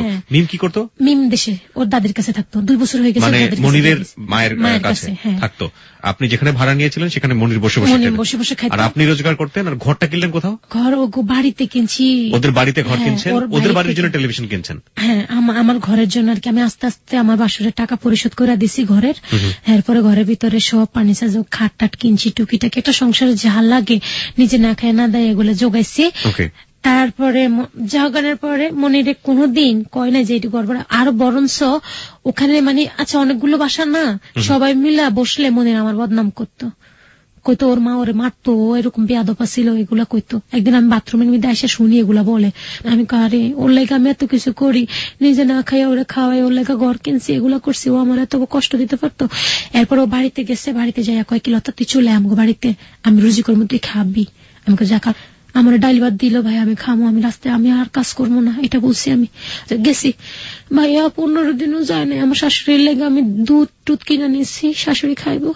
10 দিনও যায় না, আমার শাশুড়ি কয় কি খারাপ বাসায় নষ্ট মেয়ে এনে উঠাইছে, 4-5 আঙ্গিলা বিয়ের মাইয়া উঠাইছে, ইয়া করছে, যে দেখতো যাই দেখতো এটা বিয়ে হয়েছে 3-4টা, এটার আমার পোলা এক বড় পোলা বিয়ে করছে, এটা শরম নাই, এটার গিন নাই। আমার শাশুড়ি যা বলতো, সকালে উঠতাম, উঠা ফজর নামাজ পড়লো দোষ, সোরে নামাজ পড়ে। আমার একটা ননস থাকে, ননসে কইতো কি, ননসে প্রতিদিন আমার বিচার করতো, এরা প্রতিদিন আমার লোকে সকালে আমার বাসুরা সবাই মিলে বাইরে যেত, আর ওরা আমার লোকে জড়গা লাগতো, সবাই মিলে জড়গা লাগতো আমার লোকে। আমার শাশুড়ি আর আমার বড় ননস জড়গা লাগতো। বিশ্রী বাসা যা কত প্রকার হোক কি মন্দিরে যদি আসতো না বাড়ি থেকে কাজের থেকে, এর ভাইয়া আমার না এগুলা বলে, আমার কইবেই তো সহ্য হইব নাহলে বাইরো, এটা কয়ে লাপ্তি দিয়ে খাটের থেকে ফালাই দিত। ভাইয়া ফিজিক্যালি রিলেশন করতো ততক্ষণ একটু ভালোবাসা ছিল, হ্যার পর থেকে মানে বিশ্রী ভাষা যা ছিল ওর মুখে দিতা। তোর মামার কয় বিয়ে বিদেশ নিব কইছে, বিদেশ নিব কইয়া তোরে বিয়ে দিছে, এখন তোর মা আমাকে তোমাকে তো বিদেশ নেওয়ার জন্য ভিসা দিছে, তোমরা এনা যাও নাই, এখানে আমার মার দোষ কি? কয় তোর মার দোষ নাই, বিয়াদপের ঘরে বিয়াদপ, মানে বিশ্রী ভাষা। এরপরে আমি সকালে উঠে আমার সেজু বাসরে বিদেশ থাকতো, সীমা উনার বোন নাম, উনারে খুব আদর করতো। উনার জামা বিদেশ থাকে, মাসে 10,000 টাকা দেয়, উনারে পাত পায়রা ভাত মানে নিজেরাই ভাত নিজেরটা নিজে খেত, দোকান আনতো, এই লতা এটা দে, লতা ওডান, লবণ আন, মরিচ বাইটান, ফানি আন, উনি বসে বসে অর্ডার দিত। আর সারাদিন কাজ করে যদি একটু শুইতাম না, আমার শাশুড়ি ফ্যানটা বন্ধ করে দিত, কি এর ফ্যান চালে শুয়ে থাকস। এরপরে কলস টানতে পারতাম না, এগুলা কাজ করিনি কোনোদিন, এক বাড়িতে করছি। এরপরে আমার জামাই মনে রে ওর মার কথা দইরা যেরকম বাড়ি, ওরে বাবা রে, এগুলো মনে উঠলে এখন আমার কান্না আসে, ডরে আমি ওর ভয়ে খাটের নিচে ঢুকতাম, ও আমার খাটের নিচে থেকে বাইর করে আইনা ঠাস করে মাটির মধ্যে ফালাইয়া ছড়া শুরু করতো। ছড়া কারে ওরে বাবার ফুটবল এরও না চড়ে না, কেদার এরও না চড়ে না, আমার এরও না চড়তো। আমি মরে যাবো বোনের, আমার মারিস না। এই যে ইয়ে আছে না মাদার গাছের ডাল আছে না, মাদার গাছের ডাল দিয়ে ফিডি আমারে সেন্সলেস করে ফেলতো। আর ওর মা দাঁড়াদের হাতে তালে দিতে, এমনি হাতে তালে দিত, আর কইতো কি মার আরো মারে আমার। এরপরে মারা যখন শেষ হয়ে যাবো তখন আমার বাসুরের বোরা দৌড়ে, এর আগে কেউ আইয়ে না। সবাই আমার কথা পালাতে পারস না, আমার শাশি শাশুড়ি সহ মামি শাশুড়ি পালাতে পারস না, মাইয়াতে থাকস কে, এরকম অত্যাচার প্রতিদিন অত্যাচার করে। পরে আবার ঢাকা চলে আসছি, আয়া আবার চাকরি নিছি। এরপরে আবার এরকম আগের মতো কয়েক মাস এরকম, আগে যেরকম নিজে রুজি করছি ও খাইছে, এর কয়েক মাস পরে আবার 1 বছর পরে কয় কি তুই বাড়ি চলে আয়, আর তোরে মারবো না কেউ। তা আমি খুশি হয়েছি, যাক যামু। বাড়িতে গেছি, সব ফার্নিচার টার্নিচার জোগাইছি, নিজের এই ঘর টর গোছাইছি।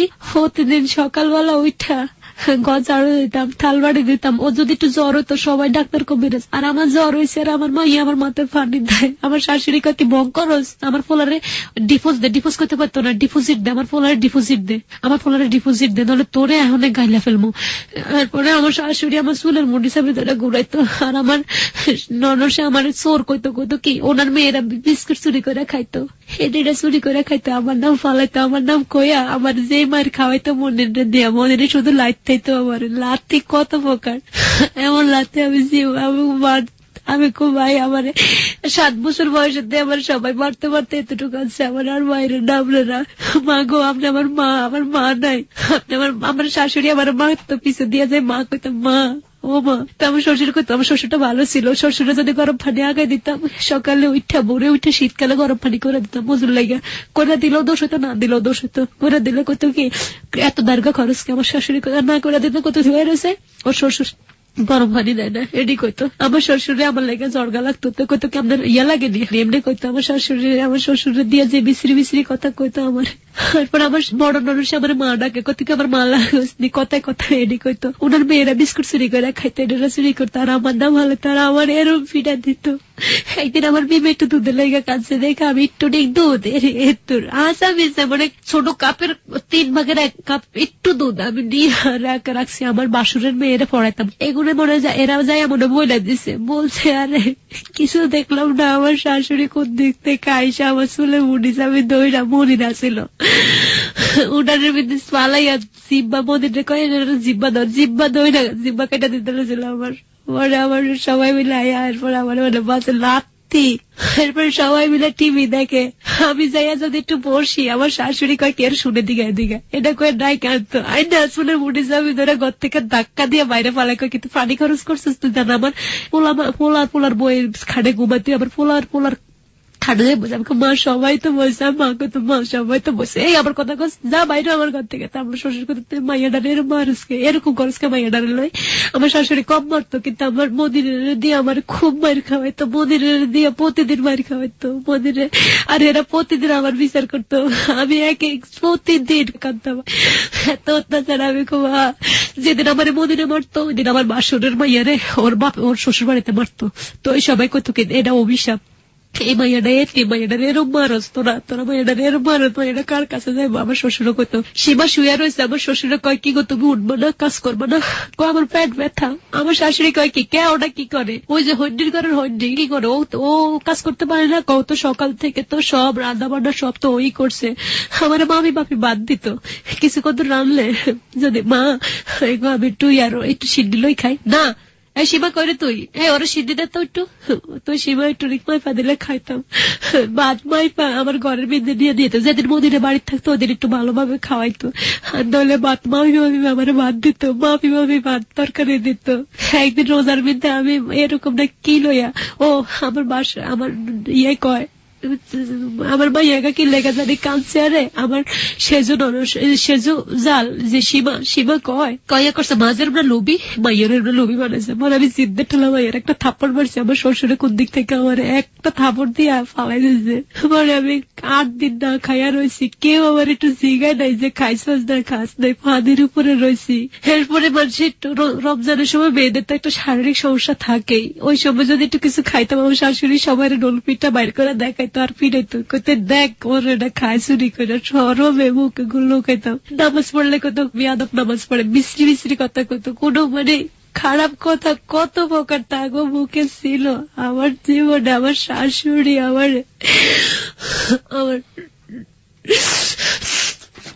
বড় ননসের মেয়ে, বড় ননসের যে মেয়েটা ছিল,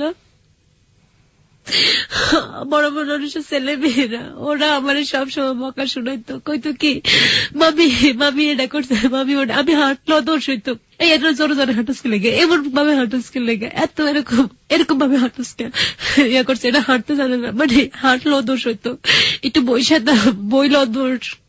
পরে আমার বাসুর মেজে বাসুরের ঘরে যাইতাম, ওখানে যাইতাম কি লেগে, এটা লেগে আমার দোষ হইতো, গো মেজে বাসুরের লাগে জর্গা করতো। পরে মেজে বাসুর আমার গলা ধাক্কা দিয়া ঘর থেকে বাইর করে দিছে।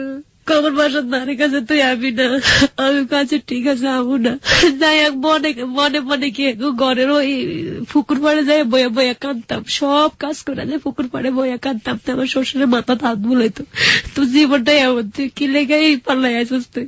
আর আমার শাশুড়ি কইতো কি, ও কি তোমার বউ লাগে, তুমি ওর লাগে এত টার্কি হয়, এমনি কথা কাউ কি লেগে, হয়তো হাই লাগেনি, এগুলো কথা আমার শাশুড়ি আমারে। মা, আমার মাও মারতো আমারে, সবাই আমারে মারছে, আমার বাবাও মারছে, আপনারা আমার আমি কার কাছে যাবো। একবার কোরবান দিছে, আরে আমার সেজু বাসুরের বউ কোরবানি মাংস খাইছে চুরি করে, মিথ্যা বলবো না। তখন আমার বড় ননস একটা কথা বলছে যে মা ওরে বকের কে, লতা তো কোরবানি মাংস খায় নাই, খাইছে সীমা।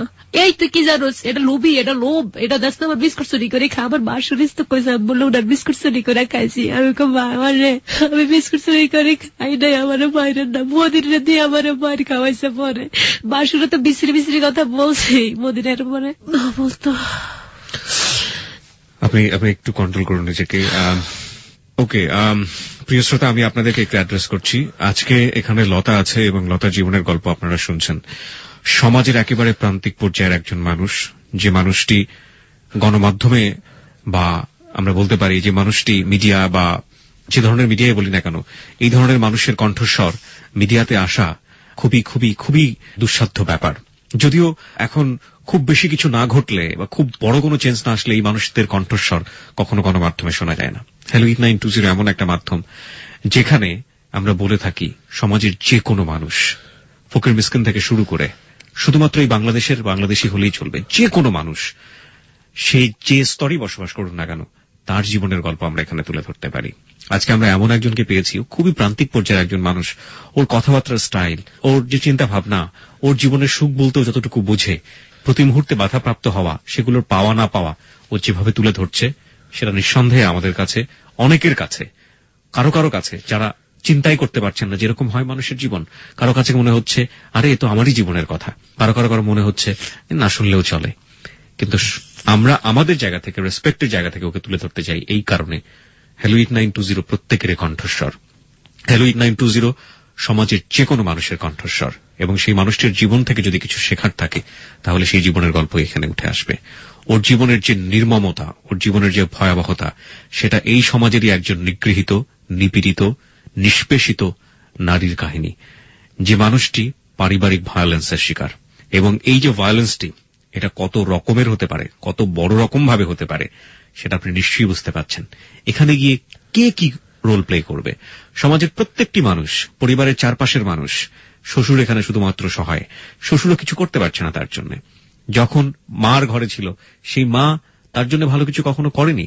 এবং এই যে প্রতি মুহূর্তে নিজের স্বামী সংসারে গিয়েছে, স্বামীও তাকে ধরে পেটাচ্ছে, প্রতি মুহূর্তে যে বঞ্চনা, সেই বঞ্চনার মধ্য দিয়ে সে এখনো টিকে আছে।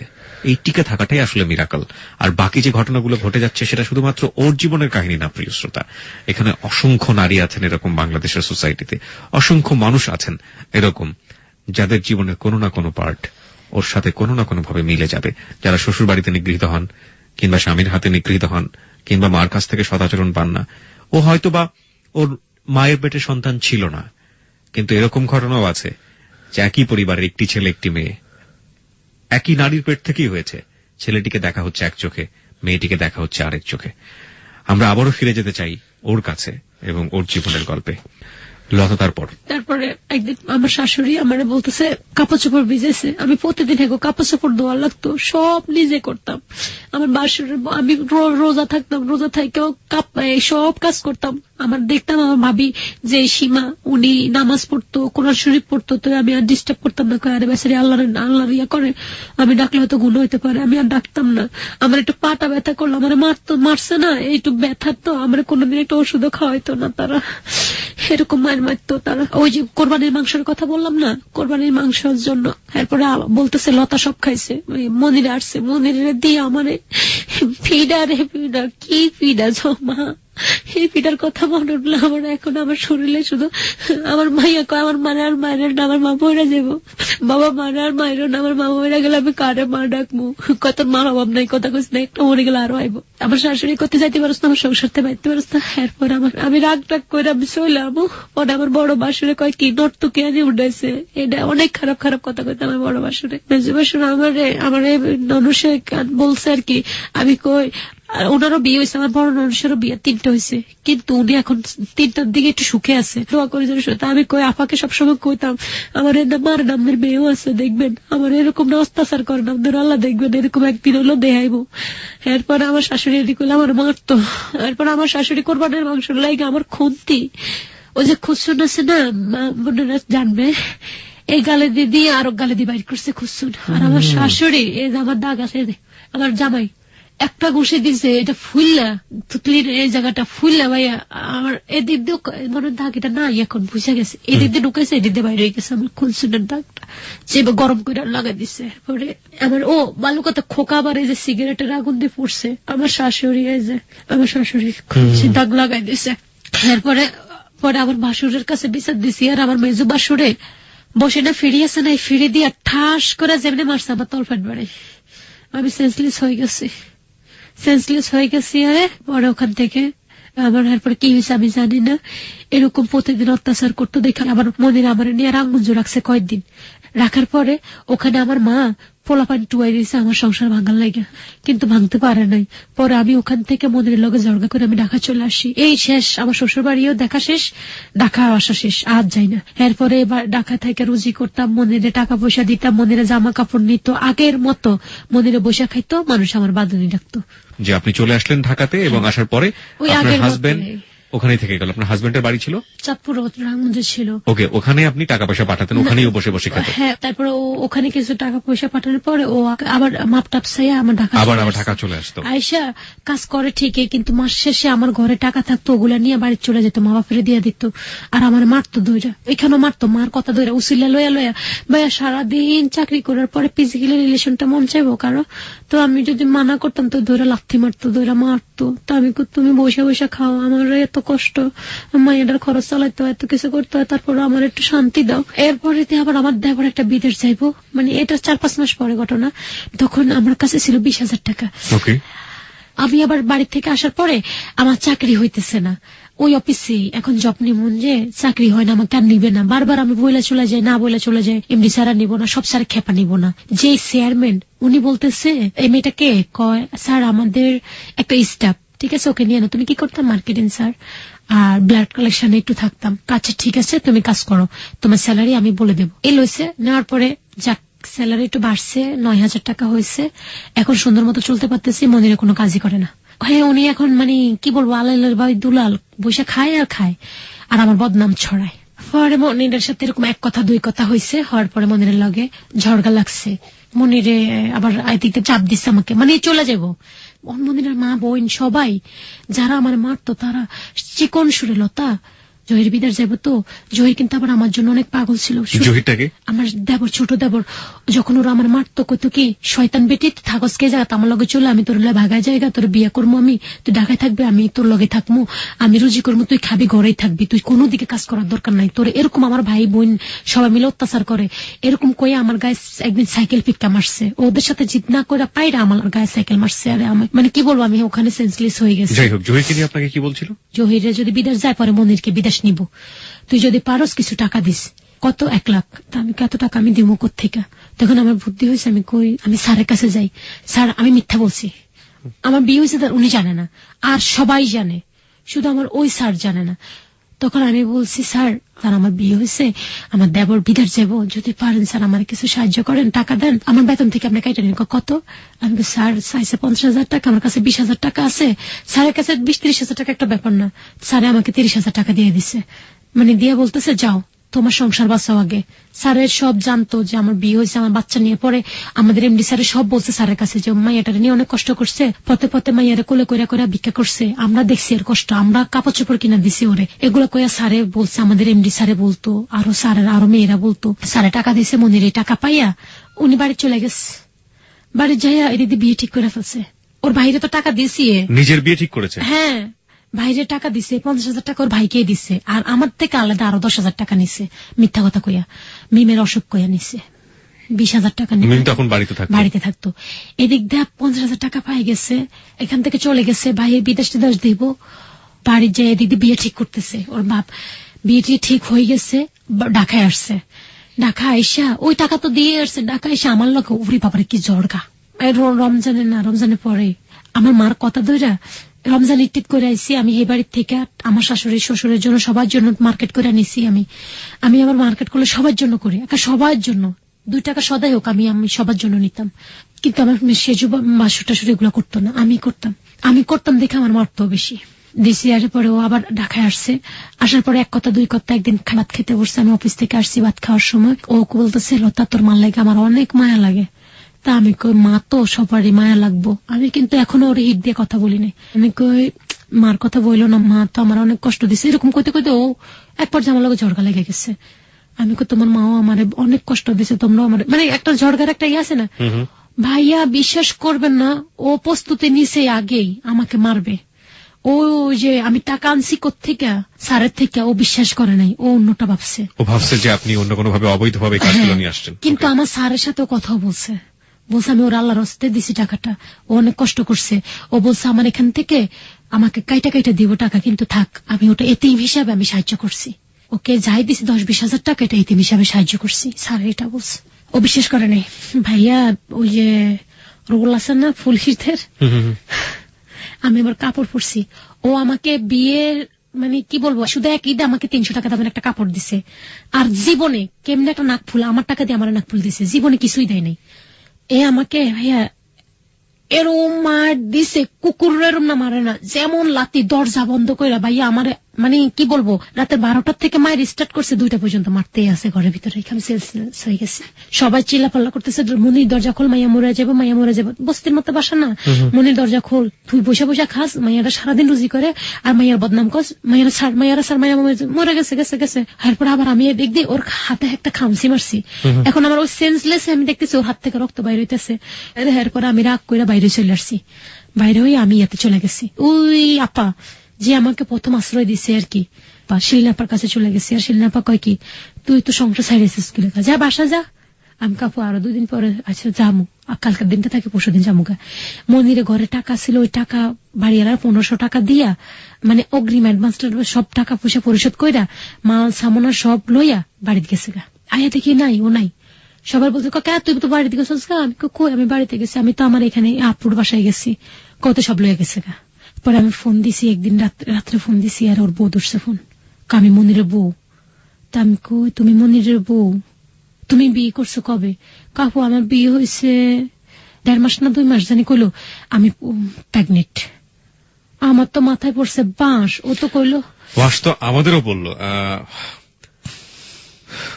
ঠিক আছে, তারপরে আমি বলতেছি কি কও তুমি, আমি কিন্তু মনে নামে কেস দিব, কেস দেন যাই করেন। ও আমি আবার এটা বলছি রাতে টাকা দিলে অনেকে বউ হয়, এই কথাটা বলছি। মেয়েটা কাইনতে দিচ্ছে শিপু, আপনার পারলে শিপুর লোক কথা বলতে পারেন, আমি নাম্বার নিয়ে আসছি শিপুর সাথে আমার কানেকশন হয়, কাঁদে আমার কাছে, ওরে অনেক কষ্ট দেয়, না খাওয়াই রাখে ওর একটা ছেলে আছে, প্রতিদিন আমার কাছে ফোন করে যে কান্নাকাটি করে, আপু আমার খাইতে দেয় না, আমার মারে। তখন আমি কাঁদে, আমি তোর কপালটা এমন, আমার কপালের মতো না। পরে মেয়েটা বুদ্ধি করে মেয়ের বাপের বাড়িতে গেছে, যাইয়া ওর বাপ মারে ধরছে, মা ওনার তো বউ আছে, এই ব্যাপার এই। পরে ওরা মা গো তুমি আমার মা, আমরা খুবই গরিব, আমার মায়ের অনেক কষ্ট করে বিয়ে দিছি, মা তোমার নামে অনেক খারাপ খারাপ কথা কইছে, তুমি খারাপ রেন্ডি। আমার ছোট মামা আমার অনেক খারাপ কইছে রেন্ডি। ওই মেয়েটার নাম কি ছিল যে মেয়েটা বিয়ে করলো মনির? শেপু। হ্যাঁ শেপু। তারপরে কি বলল? শেপুর বাপের বাড়িতে নিয়ে গেছে, মোবাইল কথা বলছে ওরা। পরে আমি ঠিক আছে, আপনি যেহেতু আমাকে মেয়ে ডাকছেন, তাহলে আমি এক বোন হই আর বোনের সংসার নষ্ট করতে পারবো না, কিন্তু শেফুর কাছে মোবাইলটা দেন। শেফু, বোন তুমি যাই করো আমার মেয়েটার দিকে খেয়াল রেখো, আমার এই মেয়েটা কষ্টের, আমি না খাই মেয়েরা খাওয়াইছি, যাই করো বোন। কোনোদিন কয় না আপু, মনির আপনি মেয়ের কেউ কষ্ট দেয় না। মনিরের সাথে আপনি ফেস করলেন, এরপরে মনিরকে জিজ্ঞেস করলেন না? জিজ্ঞেসি, ও লাইন কেটে কথা বলেন আমার সাথে, সিমটি বন্ধ করে দিছে, কোনো কথাই বলেন। আপনি আপনার ফ্যামিলিতে বললেন না যে আমার হাজবেন্ড এভাবে বিয়ে করলো, তোমরা কোন অ্যাকশন নিবা কিনা? আপনার মাকে বলতে পারতেন? আরে মা আমার আর উল্টা পুরো মা সব বিয়ে করাইছে মনিরে। মা এইসব ব্যাপারে? হ্যাঁ, মা ছিল, বাবা না, আমার বাবা ছিল না। আমার মা ওর সাথে কানেকশন ছিল। মনিরে যেদিন আমার ডিপোজ দিছে, ওই দিন মনিরে পাঞ্জাবি টাঞ্জাবি কিনা দিছে রাস্তার মধ্যে, এক জায়গার মধ্যে ডাল টাল। শেফু আমার কাছে বলছে কথাগুলা, আমার একটা কাপড় দিছে, মনিরে পাঞ্জাবি কিনা দিছে, তারপরে আবার আমার অদ্ভুত জীবনের গল্প। আমি একটু আপনার কাছে জানতে চাই যে এই যে ডিভোর্স আপনাকে দিল, এটা কবে দিল? না, আমি ডিভোর্স দিছি। আপনি দিয়েছেন মনিরকে ডিভোর্স? ডিভোর্স আমি দিছি। তখন বিয়ে যখন ও বাড়িতে থাকতাম, মা ফোন করে করে আমার মায়ের খাওয়াইতো, আমার শাশুড়ি মানে মনিরের দিয়ে, আমার ননসরে দিয়ে মায়ের খাওয়াইতো। আপনাকে অনেক মানুষ ফেসবুকে প্রশ্ন করছে যে আপনি কেন আইনের আশ্রয় নিলেন না? আপনি যে কোনো ভাবে, আমার কেউ ছিল না, আমি ওগুলো বুঝতাম না, আমার কেউ ছিল না, আমি ভয় পাইতাম। আমি যদি অনাইনের রাস্তায় যাই, আমার মেয়েটার কি হইব, আমার মেয়েটার বাগাই দিব, আমার বাগাই দিলে আমার মেয়েটা সিদ্ধ হইব। থাক, কিছু থাকার দরকার নেই, বট গাছ, স্বামী বলছে বট গাছ থাকুক, আমার মাথার উপর আমি রুজি করে খাওয়ামো, তারপর স্বামী দেন, স্বামীটা আমার কাছে থাকুক, মানুষদের আঙ্গুল তোরা না বলতে পারে এটা স্বামী ছাড়া। This is the hard reality of Bengali নারীজ। আমরা এটাই বলছিলাম যে ও কাকে ডিভোর্স দিবে? ও ডিভোর্স দিবে ওর হাজবেন্ডকে, যেখানে ওর একমাত্র আদরের সন্তান মেয়ে রয়েছে। ও কাকে ডিভোর্স দিবে? ওর হাজবেন্ডকে। ওর হাজবেন্ডকে ডিভোর্স দিতে গিয়ে ওর যে সামাজিক আইন কানুন বা ওর যে রাষ্ট্রীয় আইন কানুনগুলো মেনে চলতে হবে, সেগুলো নিয়ে ওকে এখন পর্যন্ত নিরাপদ ভাবে চিন্তা করতে পারছে যে রাষ্ট্রের কাছে সাহায্য চাইলে ওকে সমস্ত সাহায্য খুব আরামসে দিয়ে দেওয়া হবে? এগুলোই হচ্ছে প্রশ্ন। ওকে, তারপর কি করলেন? তারপরে এখন ও কাঁদতেছে, ওরা সবাই কাঁদতেছে, তা আমি কইছি ঠিক আছে, আমার কপাল নিয়ে আমি চলে আসছি, আমার মেয়েটারে দেখিস। কিন্তু একটা কি, আমার শাশুড়ি সবাই আমার মেয়েটার অনেক যত্ন করে, অনেক। কারণ শেফু আমার কাছে ফোন করে বলে, আপু এমনি টুকিটাকি মারে, কিন্তু তোমার মেয়েটারে ওরা মাথায় রাখে না, ওনার ডরে মাটিতে রাখে না, ফিফড়ার ভয়ে। আমি শুনে অনেক খুশি হয়েছি, অনেক দোয়া করি আমার শাশুড়ির, আমি আমার সবাইকে অনেক দোয়া করি যে আমার মেয়েটাকে ওরা ভালো রাখছে, কিন্তু আমার মেয়েটারা আমার কাছে দেয় না। আমি গেছি, দেখতে গেছি, আর আমার মায়েরা ভাগাই দিছে। পরে আমার ওই যে স্যার বললাম না, ওই স্যারে আবার চট্টগ্রাম ছিল, উনি আসছে। আসার পর আমি আবার আমার বোনেদের সাথে কথাবার্তা বলছি, আমার বড় বোনের সাথে, বড় বোন সহ আমাকে ডিভোর্স দিয়ে দিছে। ডিভোর্স দিয়ে লেটার পাঠাই দিছি ওদের কাছে, দিছি, আর ওরা বলে পায় নাই। পরে মনিরের হাতে হাতে দিছে আমার বোন, খালতো বোন, ওই যে রাহিমা বললাম না, ওই রাহিমা দিয়ে দিছে। দিয়ে দেওয়ার পরে এরপরে তো ডিভোর্স শেষ, ক্যাটসের শেষ, এদের সাথে আর কোনো সম্পর্ক নেই। আমার স্যার একটু বলতেছি, স্যার বলতেছে, লতা আমি তো এয়ারপোর্ট, চট্টগ্রাম এয়ারপোর্ট, এই যে মাত্র প্লেনে উঠবো, তুমি এক কাজ করো, চলে আসো এয়ারপোর্টে, তোমার কাছে টাকা আছে? না স্যার, আমার কাছে টাকা নেই। অফিস থেকে 500 টাকা নিয়ে চলে আসো, আমি দিয়ে দেবো না, সিএনজি ভাড়া।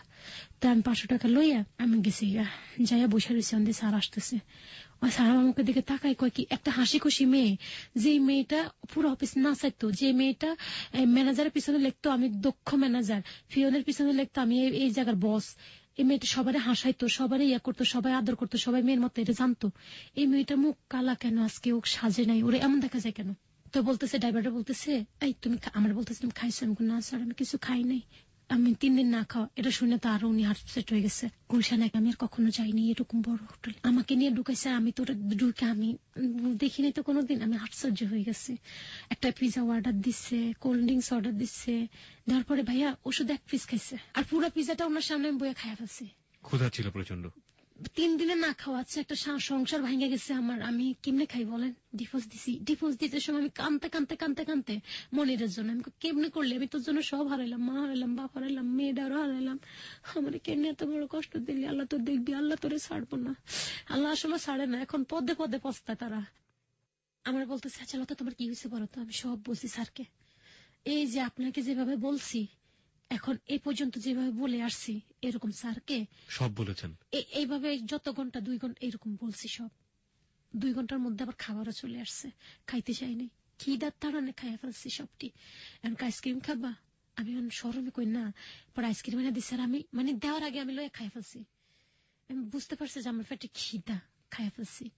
এরপরে সব বলছি, আরে এখন কি এখন তোমার সব শেষ, আমি কেকরাপ স্যার, আমরা এখন আর আমার বাঁচার মতো কোনো উপায় নাই, আমি এখন কার ডালে বাঁচবো, আমি একটু কেস করি না, আমার সংসার ভাঙ্গা যাবো দেখা, মনির আমার কাছ থেকে চলে যাবো দেখা। আমি মনির খুব ভালোবাসতাম, কিন্তু মনির আমার এত বড় কষ্ট দিছে, নিজে না খাইয়া মনির মুখে বাদ দিতাম, মায়ের মুখে ইয়ে দিতাম, আর ওরা আমার এত কষ্ট দিছে, এগুলো বলছি স্যারের। পরে স্যারকে আমি তোমাকে বিয়ে করবো, আমার ওয়াইফ অসুস্থ, স্যারের নাম ভাঙবো না, আমার ওয়াইফ অসুস্থ, আমি তোমাকে বিয়ে করবো। ডিরেক্ট ওখানেই বলে আপনাকে? একদম ওখানেই বলতেছে। রাইট, নাও আমি আপনাকে কিছু কোশ্চেন করতে চাই, সেটা হচ্ছে আপনি যেই প্রতিষ্ঠানে কাজ করতেন তার মালিক ছিলেন উনি, রাইট? কি প্রতিষ্ঠান ছিল ওটা? সমস্যা আছে আমার। আপনি কি ধরনের প্রতিষ্ঠানে কাজ করতেন শুধু এটুকু বললেই হবে। মার্কেটিং। কি ধরনের? ওই যে আন্ডারগার্মেন্টস এর? মেডিকেলে। মেডিকেলে মার্কেটিং করতেন? হ্যাঁ, ওই মালিক ছিল, একটা সেন্টারের মালিক ছিল, মানে কোন একটা ডায়াগনস্টিক সেন্টারের মালিক উনি। ওকে, উনি আপনাকে বললেন যে আমি তোমাকে বিয়ে করব। বলছে যে আমার তোমার আপু অসুস্থ, তোমার আপু আজকে বিগত 7 বছরের সাথে আমার ফিজিক্যালি রিলেশন হয় না, আমার একটা 7 বছরের একটা বাচ্চা আছে ছোট, আমার মেয়ে বিয়ে দিয়ে দিছি, আর আমার 2 ছেলে 1 মেয়ে, আমার মেয়েটা আমার মা অনেক আদর করে বাচ্চাদেরকে। তা আমি কই স্যার আপনি, তুমি ঠিক আছে, তুমি তো অনেক কষ্ট করে আসছো, তুমি আমার কাছে দেখো আমি তোমার জন্য কি করি, তুমি দেখো আমি কি করি, তোমার জন্য কি করি, তুমি এটা দেখো। পরে আমি আমার একটা বান্ধবীর ফোন দিচ্ছি, ঠিক আছে রাজি, আমার বান্ধবীকে একটা ছোট বোনকে বলছি, আরে ও রাজি, কয় আপু রাজি হয়ে যা, জীবন দেখ লাস্ট এই চান্সটা নেই, আমি তোর কাছে হাত জোর করে বলি আর কি। ওর সাথে আমার রাস্তায় পরিচয়, নাম নিশাত। আচ্ছা, আমি বুঝতে পারছি রাস্তার মানুষগুলি আপনার কাছে আপন ছিল। আমি একটু জানতে চাই যে ভদ্রলোককে আপনি বিয়ে করলেন, তার ফ্যামিলি কি জানতো ওই সময়? ওই সময় তো একেবারে যদি জানা আমার মারা ফেলবো। এখনো জানে না তার ফ্যামিলি? চুপে রাখছে আমাকে। কতদিন যাবত বিয়ে করেছেন? 2 বছর যাবত বিয়ে করেছেন, এবং উনি আপনাকে পুরোপুরি আলাদা একটা জায়গায় রেখেছেন। আমাকে তারপরে বিয়ে করার পরে আমাকে প্রথম অ্যাডভান্স দিয়ে দিছে ঘরের, তখন আমি বাসা ভাড়া নিচ্ছি যাত্রাবাড়ি, ওখানে 2 মাসের পরের দিন ফার্নিচার টার্নিচার সব কিনা টিনা দিয়া তারপর বাসায় যাওয়ার সময় একজন হুজুর ডাইকা নিচ্ছে, তাড়াহুড়োর বিয়ে, হুজুর ডাইকা কবুল করছে, আল্লাহ সাক্ষী আছে আর হুজুর সাক্ষী আছে, আর কারো দরকার নাই।